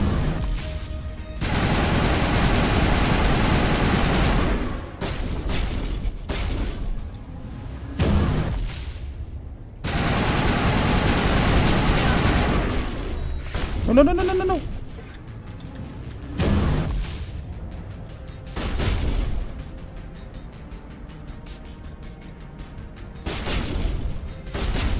Something weird about this whole thing here. I can't use my abilities for some reason. No, this is.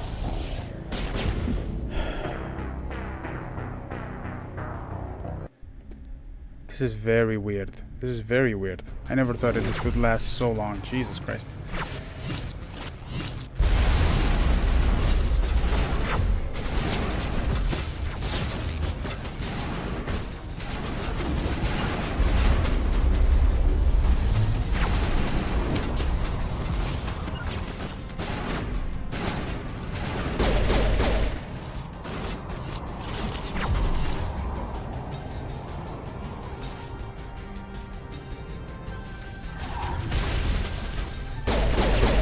can't use my... Oh, yes, I can. Hold on, never mind.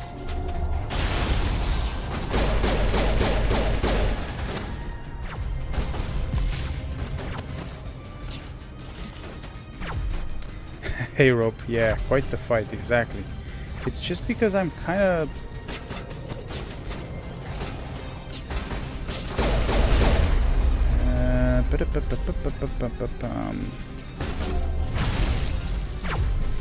not doing a lot of damage to these guys, you know?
Okay.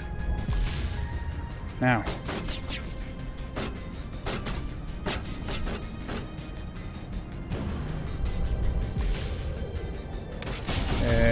Which was this one? It's hardcore. Yeah, it's hardcore, not insanity.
Okay.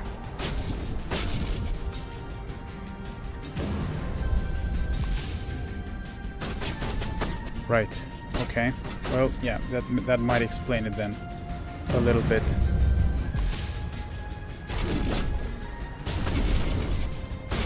Okay, so let's see. Let's see if we can do something about this big boy.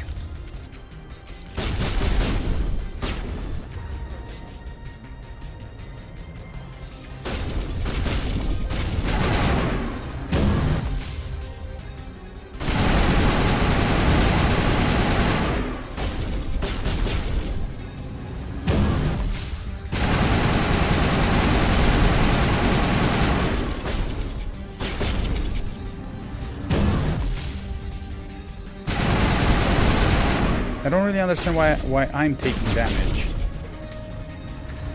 But, okay.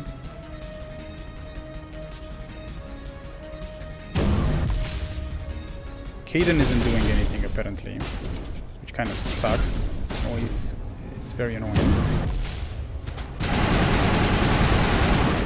This thing just reset, apparently. Which is just great.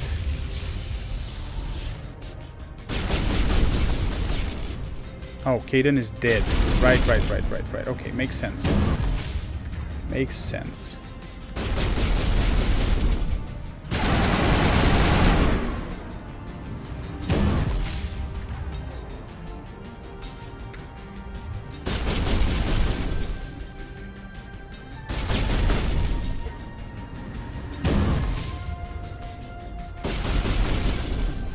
Yeah, there's two more enemies. You're right, exactly.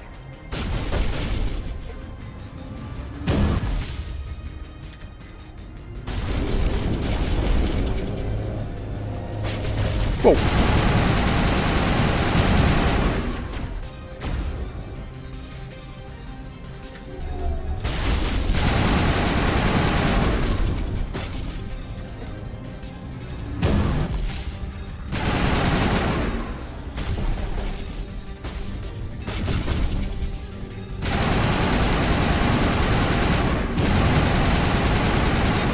I'm just gonna cheese it basically right now. I'm just gonna use this as a line of sight situation whereby I can see him but he can't see me.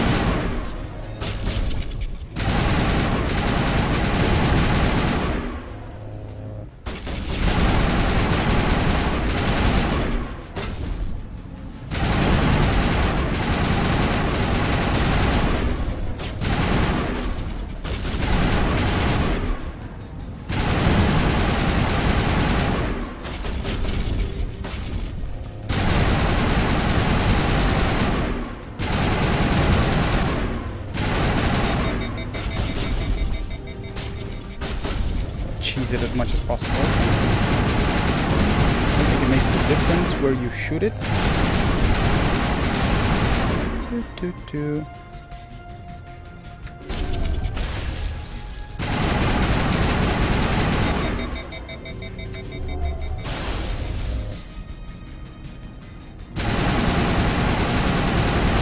Bye-bye. All right. Okay. I'm ready. Managed to kill him. Yep. Everything is fair in love and war. Exactly. This is actually... the line of sight thing is from another game that I used to play. All patched up. Whereby... oh yeah, sorry, another game. Yeah, this is from The Division. So The Division has a thing where basically if you're staying in cover right here, for example, and you're shooting, you're making yourself more available. But if you don't stay in cover and you stay back right here, right, for example, you can see that thing, but the enemy can't see you, so you can just shoot them from here. So yeah, it's... Anyway, apparently it works in here. I'm okay with it. After spending, what, half an hour or more on this freaking fight? Now I really realize how lucky I was in the first time I played this to be able to bring the Mako. So yeah, okay.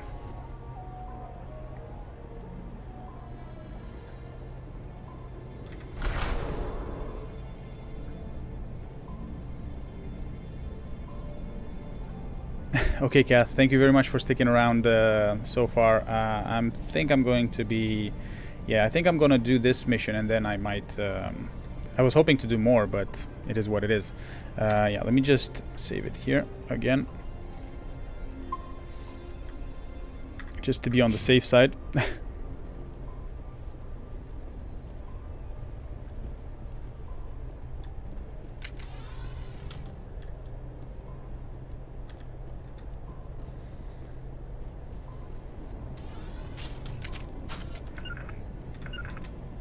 Heading to position. Over there. Where am I shooting with this?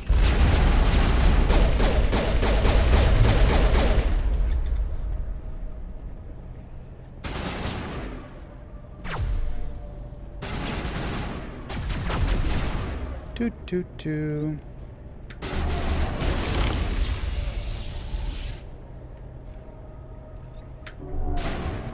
This'll help.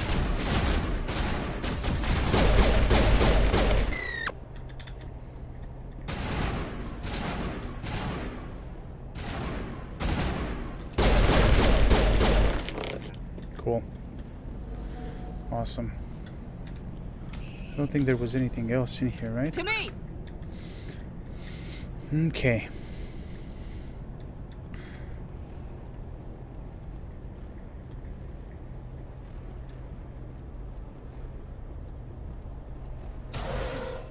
I've never visited a Prothean ruin before. Aside from the Citadel, I mean. Okay, we can't get in there. Oh yeah, this is the place where we're gonna have to come back to. Right.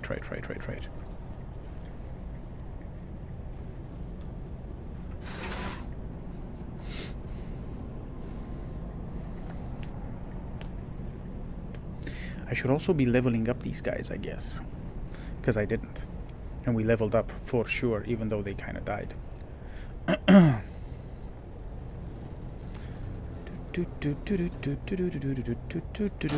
Ding. So, let's have a look here. Squad, really quickly. 2 points for me because, yep. Okay, so I maxed this out. Got advanced AI hacking. Yeah, I think I'm going to invest a lot more points into hacking. Just want to test it out and see. Oh, here we go. Here we go. So.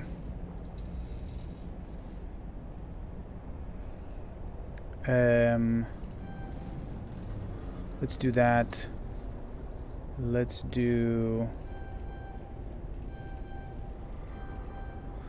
lift. Unlock lift for him as well. Advanced barrier.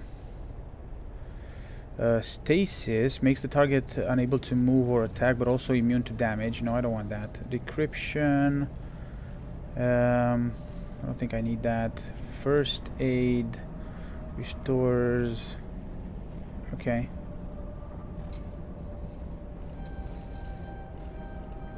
Let's max this out. Make him the healer of the group.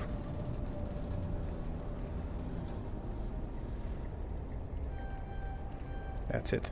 Okay, and then Garrus here. Boom, boom, boom. We're gonna make him assault rifle Garrus for now. Decryption, damping electronics, Turian agent. Tactical armor. Damage reduction. Yeah, why not?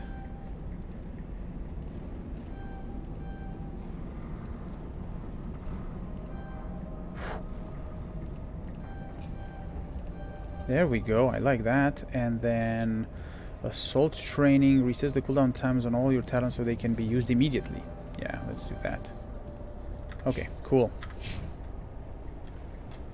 Let's do that. Shield down. What the hell? Oh crap, okay.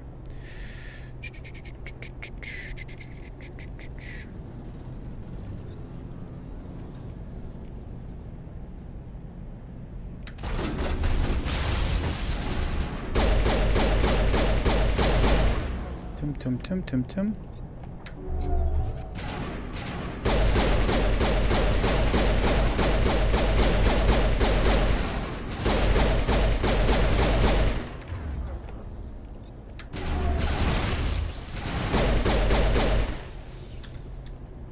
Okay. The tiles in those holes remind me of a bathroom floor.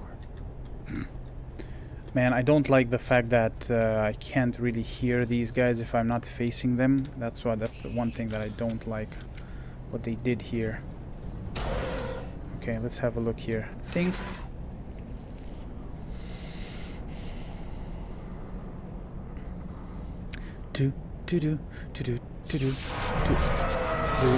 Not good. Nobody panic. We're good, I think.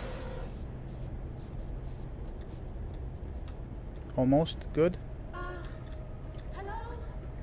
Could somebody help me? What you doing there? What you doing there, Liara?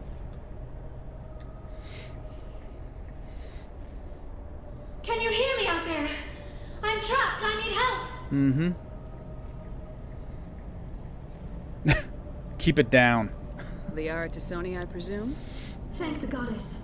I did not think anyone would come looking for me. Listen, this thing I'm in is a Prothean security device.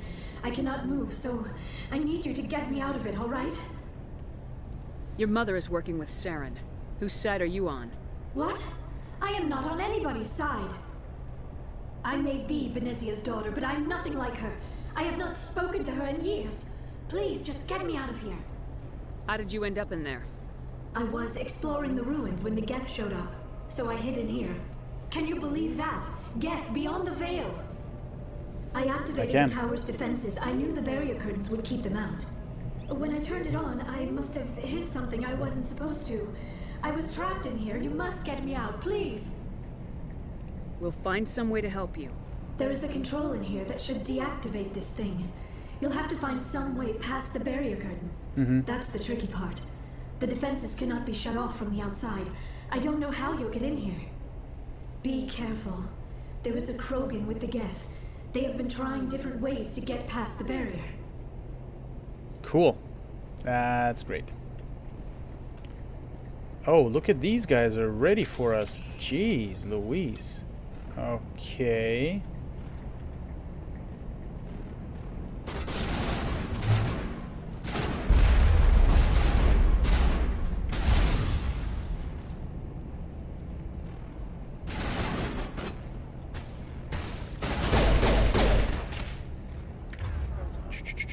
Can I hack this dude? Come on, man. Ooh.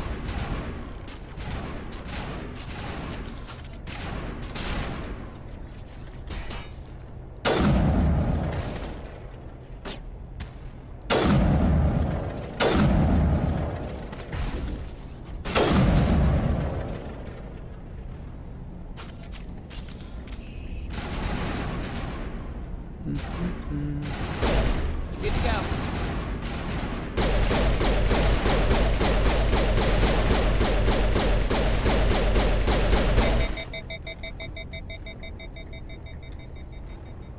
That's it. Bag him and tag him. Cool. Regroup. Uh-huh. Here we go, here we go.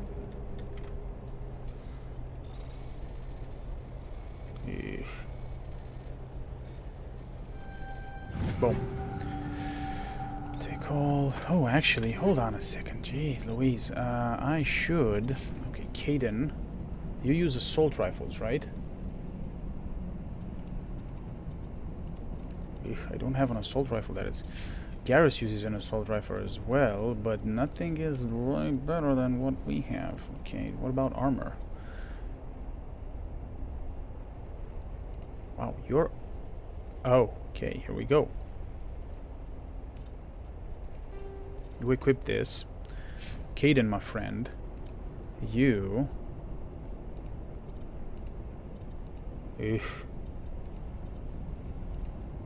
Don't really have anything to equip.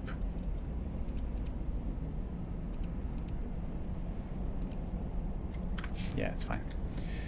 Nothing else in here. Okay. Just lead the way. Yeah.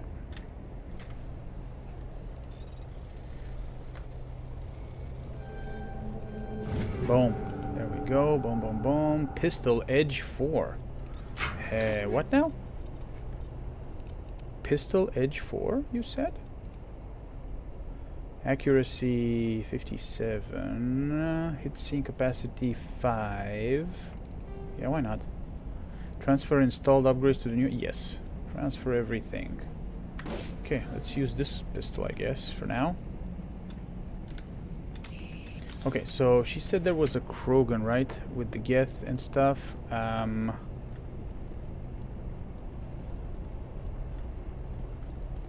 Anything around here? Doesn't look like it.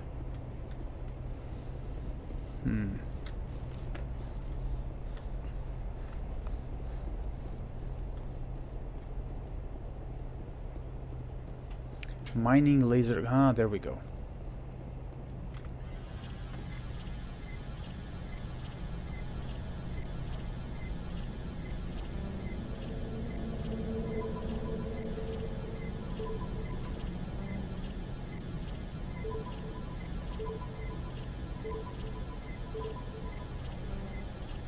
Damn it.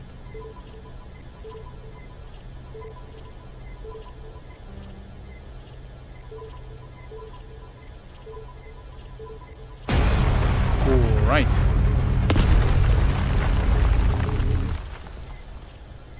This is one way of doing things.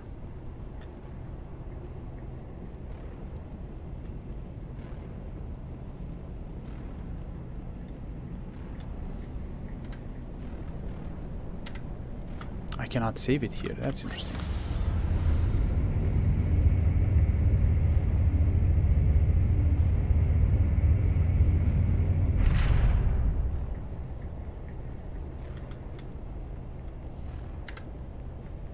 Perfect.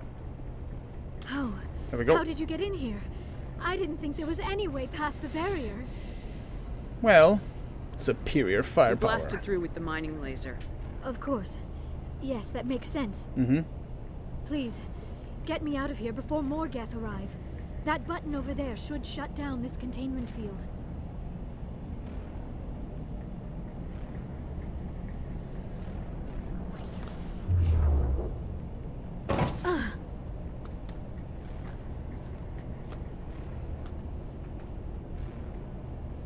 Any idea how we get out of this place?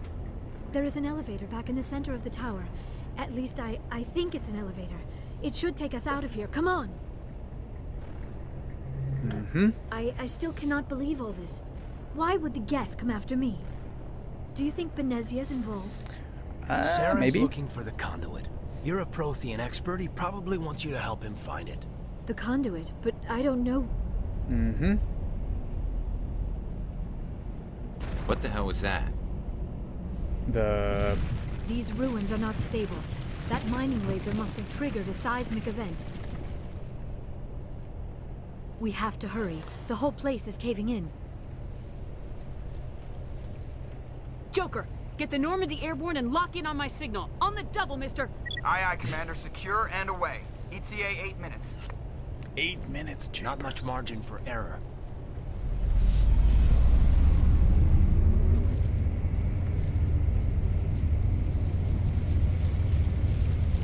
Okay.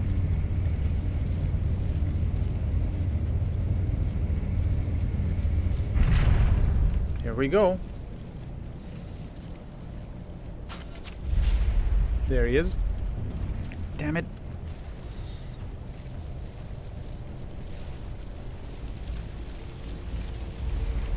Okay, friendo. Surrender.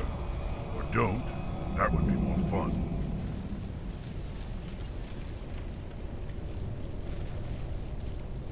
In case you didn't notice, this place is falling apart. Exhilarating, isn't it? Thanks for getting rid of those energy fields for us. Hand the doctor over. I don't think so. Whatever it is you want, you are not getting it from me. She'll stay with us, thanks. Not an option.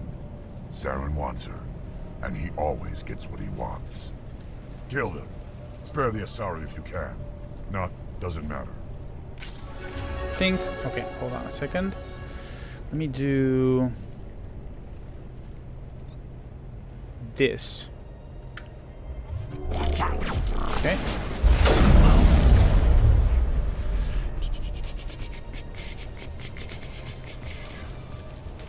Where? Wait. Damn it. Charging up.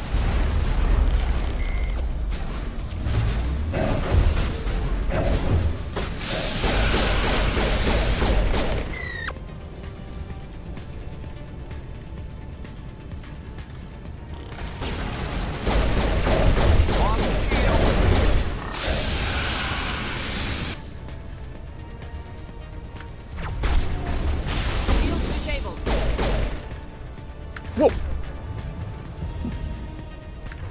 What the hell? That's not good.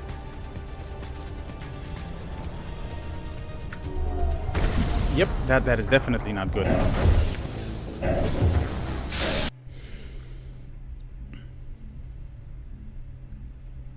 Spare the Asari if you can. If not, doesn't matter.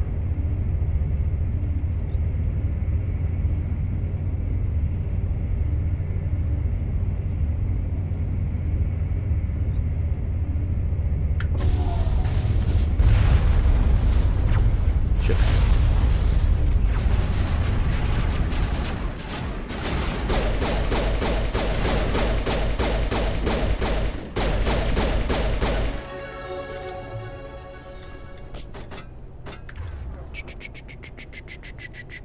Pink. And then pink.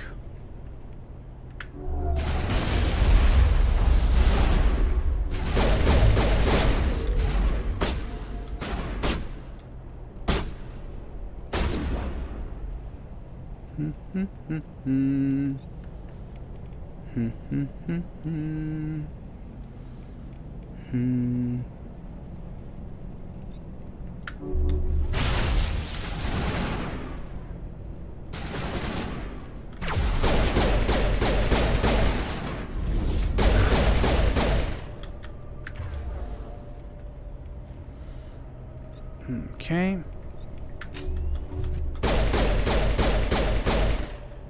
Okay. Anybody else left alive? Yeah, this guy.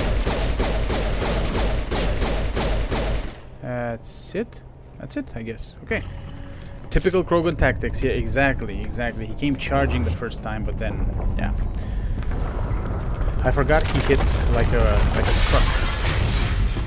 It's a little bit. Yeah, the combat is a little bit weird in this one. I have to admit it. You don't really get feedback when you shoot someone. You know. There's no.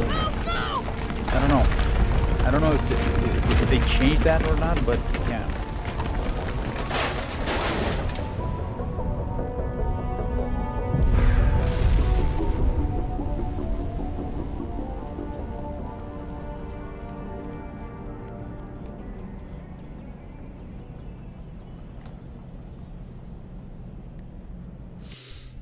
Okay, back on the Normandy, I presume. Too close, Commander. There we 10 go. more seconds we would have been swimming in molten sulfur.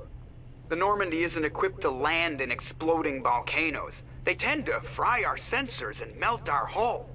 Just for future reference. Yeah. We almost died out there, and your pilot is making jokes? Joker pulled our asses out of there. I think he's earned the right to a few bad jokes. I see. It must be a human thing. I don't have a lot of experience dealing with your species, Commander. But I am grateful to you. You saved my life back there, and not just from the volcano. Those Geth would have killed me or dragged me off to Saren. What did Saren want with you? Do you know something about the conduit? Only that it was somehow connected to the Prothean extinction. That is my real area of expertise. I have spent the past 50 years trying to figure out what happened to them. 50? Just how old are you exactly? I hate to admit it, but I am only 106. Damn. I hope I look that good when I'm your age. A century may seem like a long time to a short-lived species like yours. But among the Asari, I am barely considered more than a child. That is why my research has not received the attention it deserves. Because of my youth, other Asari scholars tend to dismiss my theories on what happened to the Protheans. Did your research turn up anything interesting? What is interesting is what I did not turn up. There is remarkably little archaeological evidence of the Protheans, and even less that might explain why they disappeared. It is almost as if someone did not want the mystery solved. It is like someone came along after the Protheans were gone and cleansed the galaxy of clues. You don't but here's the say. incredible part. According Elves, to my yeah. findings, the Protheans were not the first galactic civilization to mysteriously vanish. This cycle began long before them. Where'd you come up with this theory? I thought there wasn't any evidence. I have been working on this for 50 years. I have tracked down every scrap and shred of evidence. Eventually, subtle patterns start to emerge, patterns that hint at the truth. It is difficult to explain to someone else. I cannot point to one specific thing to prove my case. It is more a feeling derived from a half-century of dedicated research. But I know I'm right, and eventually I will be able to prove it. There were other civilizations before the Protheans. This cycle has repeated itself many times over. If the Protheans weren't the first, then who was? I don't know. There is barely any evidence on the Protheans, even less on those who came before them. I cannot prove my theory, but I know I am right. The galaxy is built on a cycle of extinction. Each time a great civilization rises up, it is suddenly and violently cast down. Only ruins survive. The Protheans rose up from a single world until their empire spanned the entire galaxy. Yet even they climbed to the top on the remains of those who came before. Right. Their greatest achievements, the mass relays and the Citadel, are based on the technology of those who came before them. And then, like all the other forgotten civilizations throughout galactic history, the Protheans disappeared.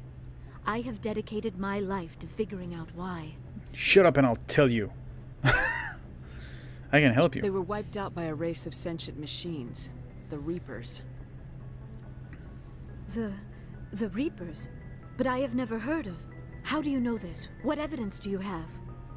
There was a damaged Prothean beacon on Eden Prime. It burned a vision into my brain. I'm still trying to sort out what it all means. Visions? Yes, that makes sense. The beacons were designed to transmit information directly into the mind of the user. Finding one that still works is extremely rare. No wonder the Geth attacked Eden Prime. The chance to acquire a working beacon, even a badly damaged one, is worth almost any risk. But the beacons were only programmed to interact with Prothean physiology. Whatever information you received would have been confused, unclear. Well, I am amazed you were able to make sense of it at all. A lesser mind would have been utterly destroyed by the process. You must be remarkably strong-willed, Commander. This isn't helping us find Saren, or the conduit. Of course, you're right. I am sorry, my scientific curiosity got the better of me. Unfortunately, I do not have any information that could help you find the conduit, or Saren. I don't know why Saren wanted you out of the picture, but I think we'll be a lot better off if we bring you along. Thank you, Commander. Saren might come after me again. I cannot think of anywhere safer than here on your ship. And my knowledge of the Protheans might be useful later on. It might. And her biotics will come in handy when the fighting starts. Great, another alien. No, welcome aboard. Good to have you on the team, Liara. Thank you, Commander. I am very grateful. Oh, I am afraid I am feeling a bit lightheaded. When was the last time you ate, or slept? Dr. Chakwa should take a look at you. It is probably just mental exhaustion, coupled with the shock of discovering the Protheans' true fate. I need some time to process all this. Still, it could not hurt to be examined by a medical professional. It will give me the chance to think things over. Are we finished here, Commander? Yep. Go see the doctor. The rest of you, dismissed. Mission reports are filed, Commander. You want me to patch you through to the Council? Don't bother. Aye, aye, ma'am. Okay. Alright. Cool. So we have Liara. Now, next thing on the agenda... I did not do a full Renegade playthrough, no, and I don't intend of doing any full Renegade or full Paragon. I will be doing a playthrough, like, the way I feel, you know. I don't really want to get into, doing you know, good or bad or whatever, just, you know, and picking choices, making choices just based on the idea that, no, I need to be evil in this one, you know, or... I prefer gold to silver, you know, for my medal. I figured you'd recommend me for one since I pulled your boots out of the fire. If we present you with a medal, you'll end up sitting on stage listening to politicians make speeches for a couple of hours. That's a good point. They'd probably make me shave, too. I spent the last 7 weeks working on this baby. No medal's worth that. So, Commander, why don't you tell me why you're really here? I like to know my crew. Mind if I ask you a few questions? I can see where this is going. You did a background check. You want me. Top of my class in flight school, I earned that. All those commendations in my file, I earned I'm sorry, Joker. You mean... Okay. We talked about this, damn it. Okay. Just don't ask me to get up Ship and dance status unless, report. you know, you like the sound of snapping shin bones. Okay. Actually, hold on a second. How'd you end up joining the Alliance? Look, if you're looking for an Yeah, no. Yeah, cool. They classify my case as moderate to severe. I was born with 100 years You're not gonna break... Sorry. I can do my job as well as anyone on the ship. Better, actually. I have to go. All right, We've spoken about this. Damn it. Okay. All right. Let's see if we can. Let's see if we can find Liara. Full Renegade is extremely funny. Okay, okay. Take your word for it. Yeah. So the idea behind this is just I don't want to, like I said, I don't want to be forced to make a choice just so that I see what the Renegade answer is. That's or the Paragon answer. I want to make a choice based on what I consider it to be a better choice. Yes, Commander? Is there something you need? No. I should go. Apparently, Goodbye, Commander.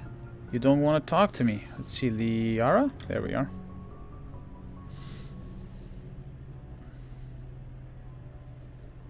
Commander, are you coming to check up on me? You look much better. How are you feeling? Dr. Chakwas assures me I am going to be fine. I was impressed with her knowledge of Asari physiology. You're in good hands. Dr. Chakwas knows what she's doing. I never properly thanked you for saving me from the Geth, Commander. If you hadn't shown up... I'm just glad we got there in time. So am I. I know you took a chance bringing me aboard this ship. I have seen the way your crew looks at me. They do not trust me. But I am not like Benezia. I will do whatever I can to help you stop Saren. I promise. Don't worry, Liara. I trust you. I know you won't let me down. It means a lot to hear you say that, Commander. Thank you. Tell me about yourself, Liara. Me? I am afraid I am not very interesting, Commander. I spend most of my time on remote digs, unearthing mundane items buried in long-forgotten Prothean ruins. Sounds boring. Do you like it? You must enjoy something about it. I love my work. Seeking out history's lost secrets has a special appeal for me. You were actually touched by working Prothean technology. That is why I find you so fascinating, Commander. Don't try to study me. No, we're not gonna go with that. Come on. Sounds like you want to dissect me in a lab somewhere. What? No, I did not mean to insinuate. I never meant to offend you, Shepard. I only meant that you would be an interesting specimen for an in-depth study. No, that's even worse. Calm down, Liara. I was only joking. Joking? Oh, by the goddess, how could I be so dense? You must think I am a complete and utter fool. Now you know why I prefer to spend my time in the field with data disks and computers. I always seem to say something embarrassing around other people. Please, just pretend this conversation never happened. I'll try. I'd like to know more about the Asari. We were the first species to discover the Citadel. We were instrumental in forming the Council, and we always strive to be the voice of peaceful cooperation in galactic disputes. My people believe we are all part of a single galactic community. Each species contributes something to the greater whole. Although we seek to understand other species, it seems few of them seek to understand us. The galaxy is filled with rumors and misinformation about my people. What kind of rumors? Like what? Most of the inaccuracies are centered around our mating rituals. My species is monogendered. Male and female have no real meaning for us. We still require a partner to reproduce. This second parent, however, may be of any species and any gender. How is that possible? Your species can mate with anyone? Mating is not quite the proper term, not as you understand it. Physical contact may or may not be involved, but it is not an essential element of the union. The true connection is mental. Our physiology allows us to meld with other beings. We can touch the very depths of their minds. We explore the genetic memory of their species. We share the most basic elements of their individual and racial identities. We then pass these traits onto our daughters. It is how we learn to grow as a species and how we develop a greater understanding of other races. What about the other parent? What happens to your partner after the union? Every relationship is different. Some unions are a single encounter with both parents parting ways afterwards. Others can be more long-term. Sometimes an Asari and her partner will stay together for many decades. Okay. But, right. You Asari live for 1,000 years. What happens when your partner dies? Few sapient species live as long as my kind. We have learned to take a philosophical approach to our unions. We do not focus on the inevitable loss of our partners. Instead, we enjoy the time we spend with them. And even after they're gone, a part of them lives on in us. The union is a connection that transcends both time and space. Do you know who Matriarch Benezia chose as her partner? She rarely spoke of her partner. Though I know my father, if you want to use that term, was another Asari. I thought you always needed another species to serve as one of the parents. Think about it, Shepard. If we were not able to mate with our own species, we would have died out long before we ever mastered spaceflight and left our homeworld. I do remember Union that with scene, our yeah. own kind is no longer common, not for the purposes of reproduction. Most Asari believe it weakens our species. Asari daughters inherit racial traits from the father species. If both parents are Asari, then nothing has been gained, or so conventional wisdom would hold. I am what is sometimes called a pureblood. Though no Asari would ever be cruel enough to say the word to my face, it is a great insult among my people. It is possible Benezia's partner was embarrassed by their union. She may have been too ashamed to publicly acknowledge me as her offspring. This is so interesting that pure blood is considered a embarrassment in Asari culture. That's... I totally didn't remember that. Why agree to the union if she didn't want any children? I cannot answer that. This is all speculation on my part. It is possible she wanted to be part of my life, but something happened to her before she had the chance. Benezia never spoke of her partner. Whatever happened, it caused her too much pain to dwell on it. She raised me by herself, though that is not uncommon. Many Asari raise their children alone, particularly if the father species is short-lived. Often the partner will pass on long before the child reaches maturity.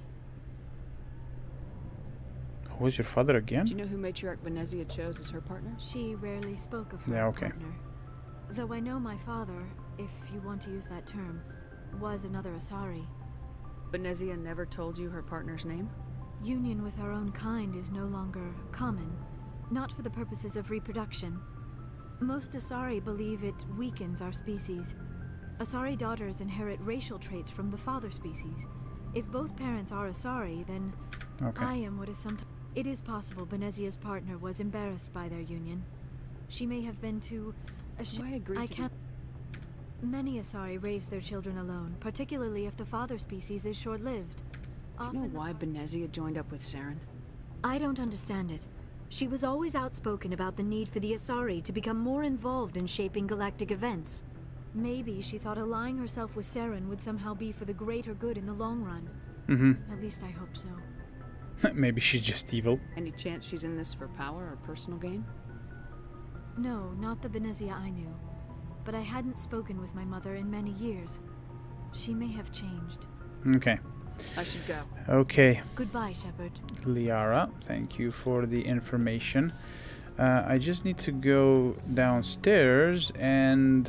Actually, no. I need to go here and spec her out. I have 4 points to spend. We're gonna do 1, 2, 3. Boom. And... yeah, I'm going with Intimidate here.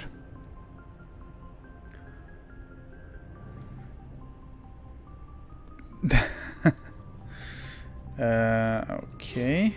Squad. Why can't I? Hold on a second. Is it that I can only... 1 second.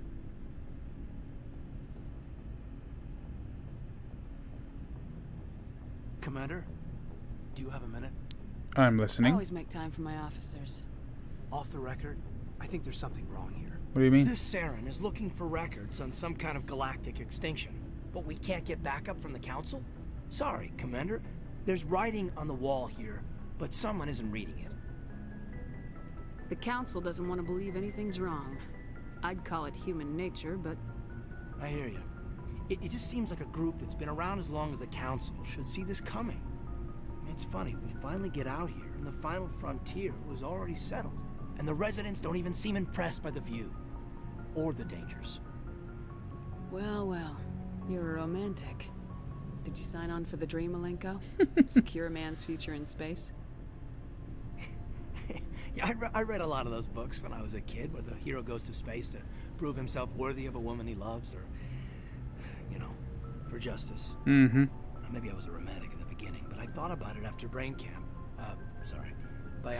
brain acclimation and temperance training. I'm not looking for the dream. I just want to do some good. See what's out here. Sorry if I got too informal. Protocol wasn't a big focus back in Bot. Tell me about it. Biotic acclimation and temperance didn't last past the airlock. For the kids they hauled in, it was brain camp. Sorry, hauled in is unkind. We were encouraged to commit to an evaluation of our abilities so an understanding of biotics could be compiled. Mm-hmm. There are worse results of accidental exposure to element 0 in the womb. Beats the brain tumors some kids grew up with.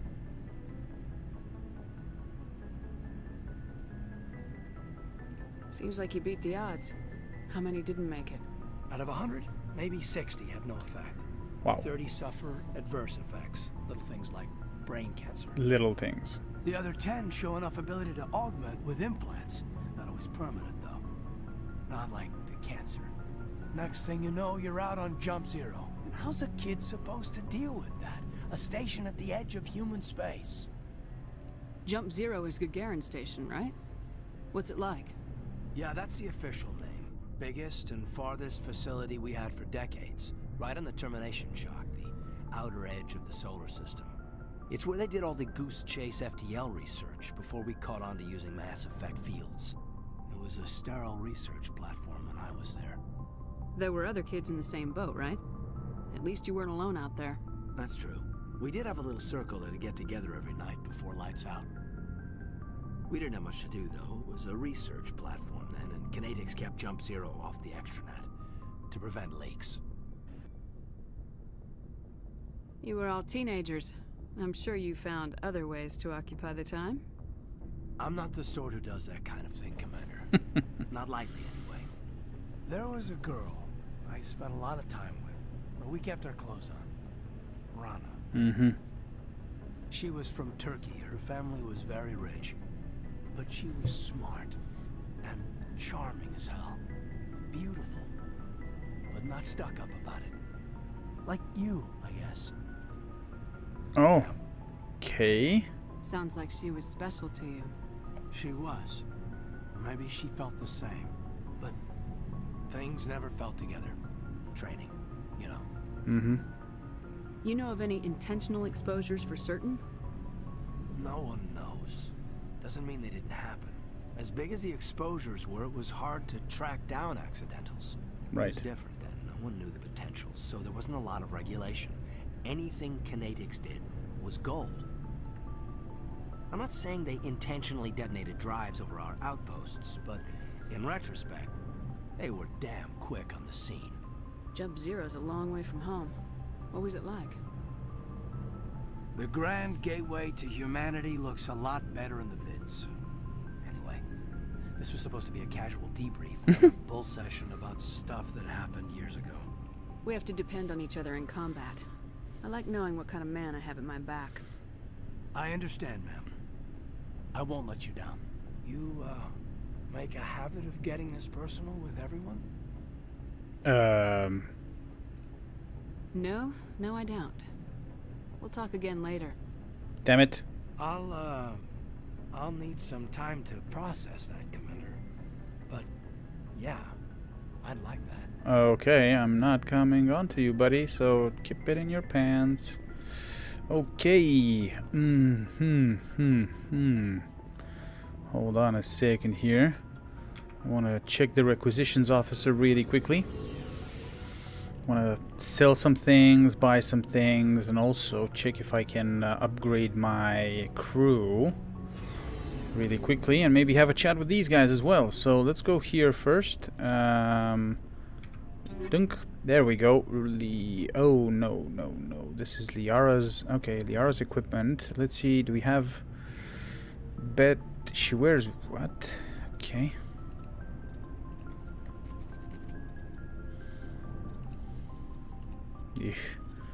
Nope. I don't even know what she uses as guns. I think she uses assault rifles. I hope so. I don't remember. Or pistols, was it? Yeah, she might be using pistols. Okay. Can I not? Equipment? No. Squad. Yeah, so I can't really select my squad from here. I need to wait to be in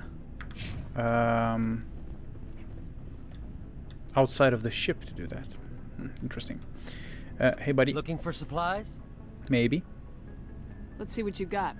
You bet, Commander. Boom. Can I just sell some things here? So anything that is... Sell all junk. Anything that is level... I'm gonna say anything that is level 2 and below, I'm gonna sell.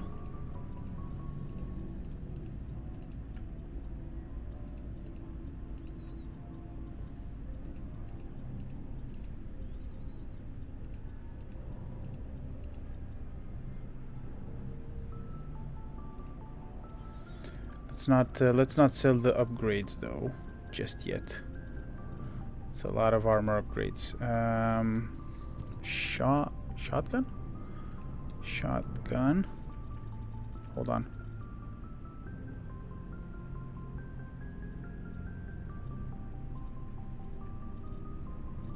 Yeah. This.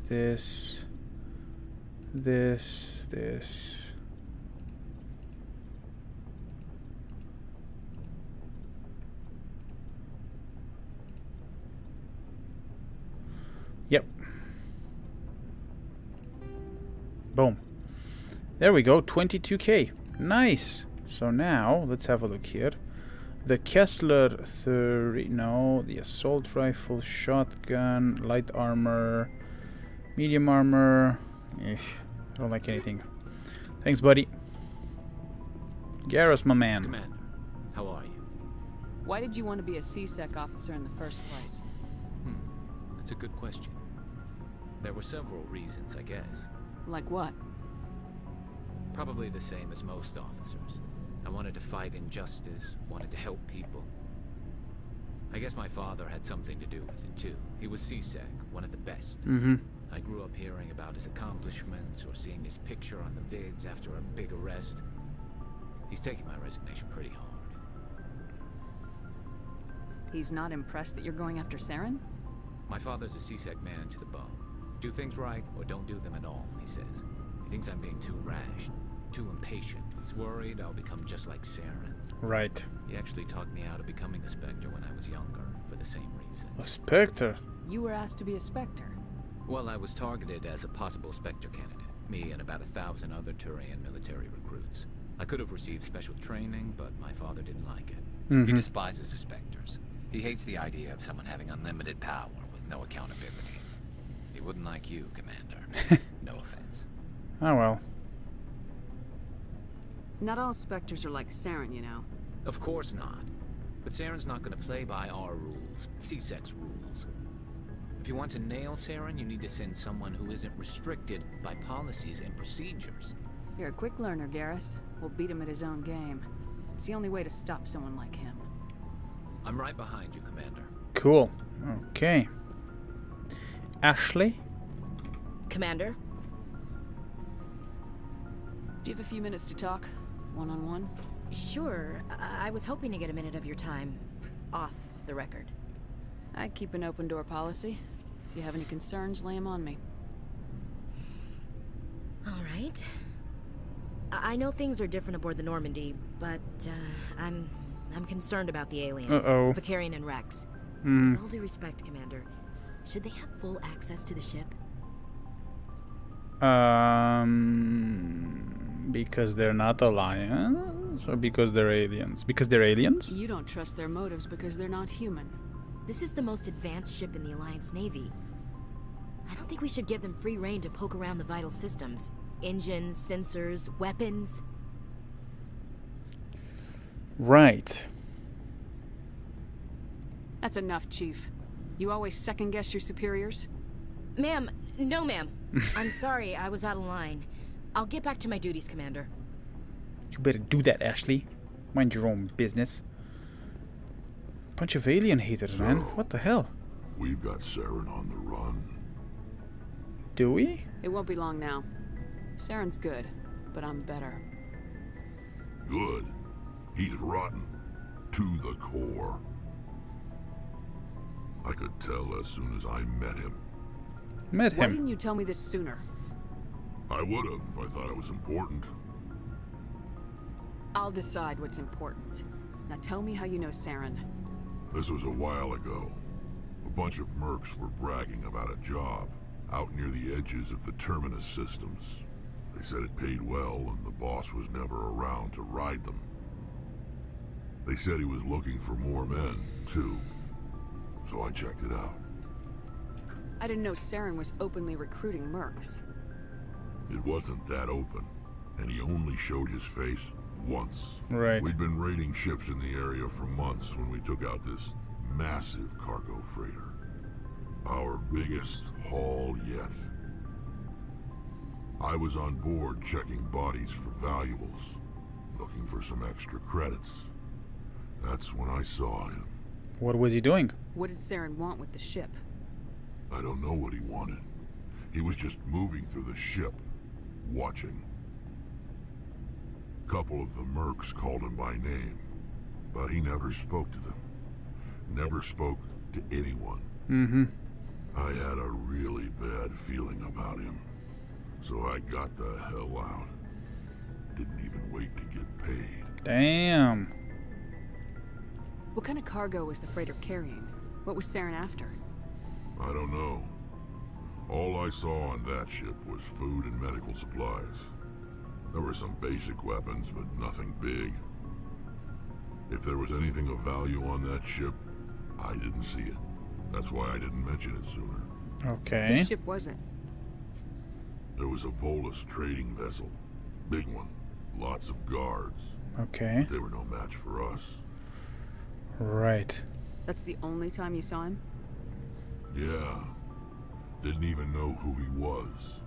Still wouldn't if I hadn't joined up with you. Mm-hmm. But my instincts were right. They were, yeah. Every other merc on that mission turned up dead within a week. Every damn one. Damn.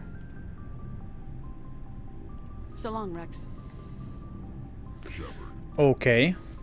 Okay, and last but not least,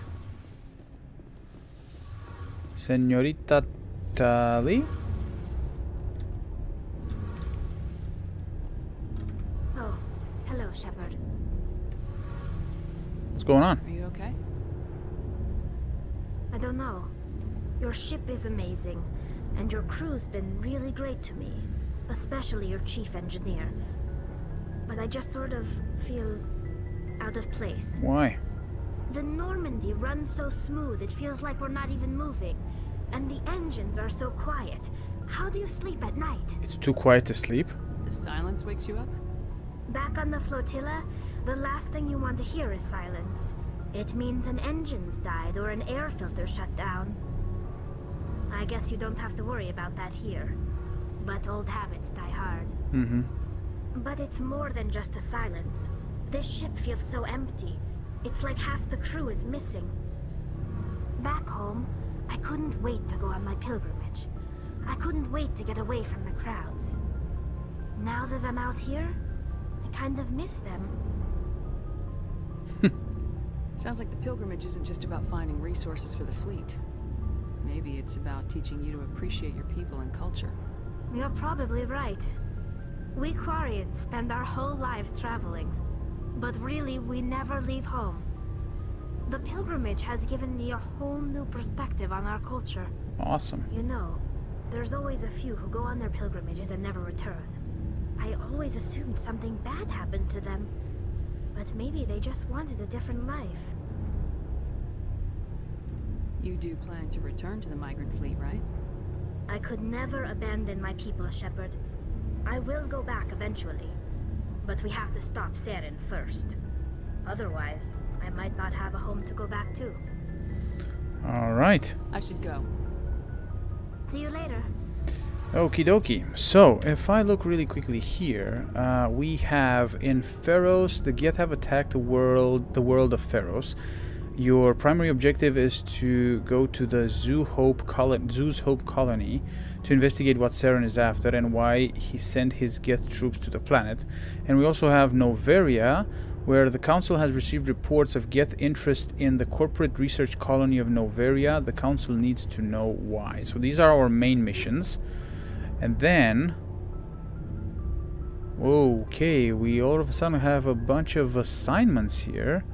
You encounter the distress beacon when you enter the Sparta system. Someone there may need assistance. We have Prothean discs as well. Assignment summary. To maintain its fleet and continue to expand, the Alliance must find new resources wherever it can. You've recently surveyed an important deposit and claimed it for the Alliance. There must be more like them in the Traverse. Okay. Asari writings and missing survey team. News videos indicate that a survey team in the Hades Gamma Cluster recently dropped out of contact. Go to the Hades Gamma Cluster and find out what happened to them. Okay, so we have a bunch of assignments that we can do as well, but I think it's this is a good time to end the stream for now, and yeah, continue this adventure most likely on Thursday. Yeah, we're gonna. I think what I'm going to do is I'm going to investigate the remaining systems in this region. And then we're gonna move to, I think Noveria would be the best place to go to next. But yeah, I'll have a think about it. Anyways, right, I'm gonna end the stream here, like I said. Thank you very much for sticking around. Hope you have a great rest of the week. I will be scheduling another stream for this Thursday, and we'll take it from there. Robename, if you're still here, thanks for joining today, and thanks for sticking around. All right, see you later, guys. Bye bye.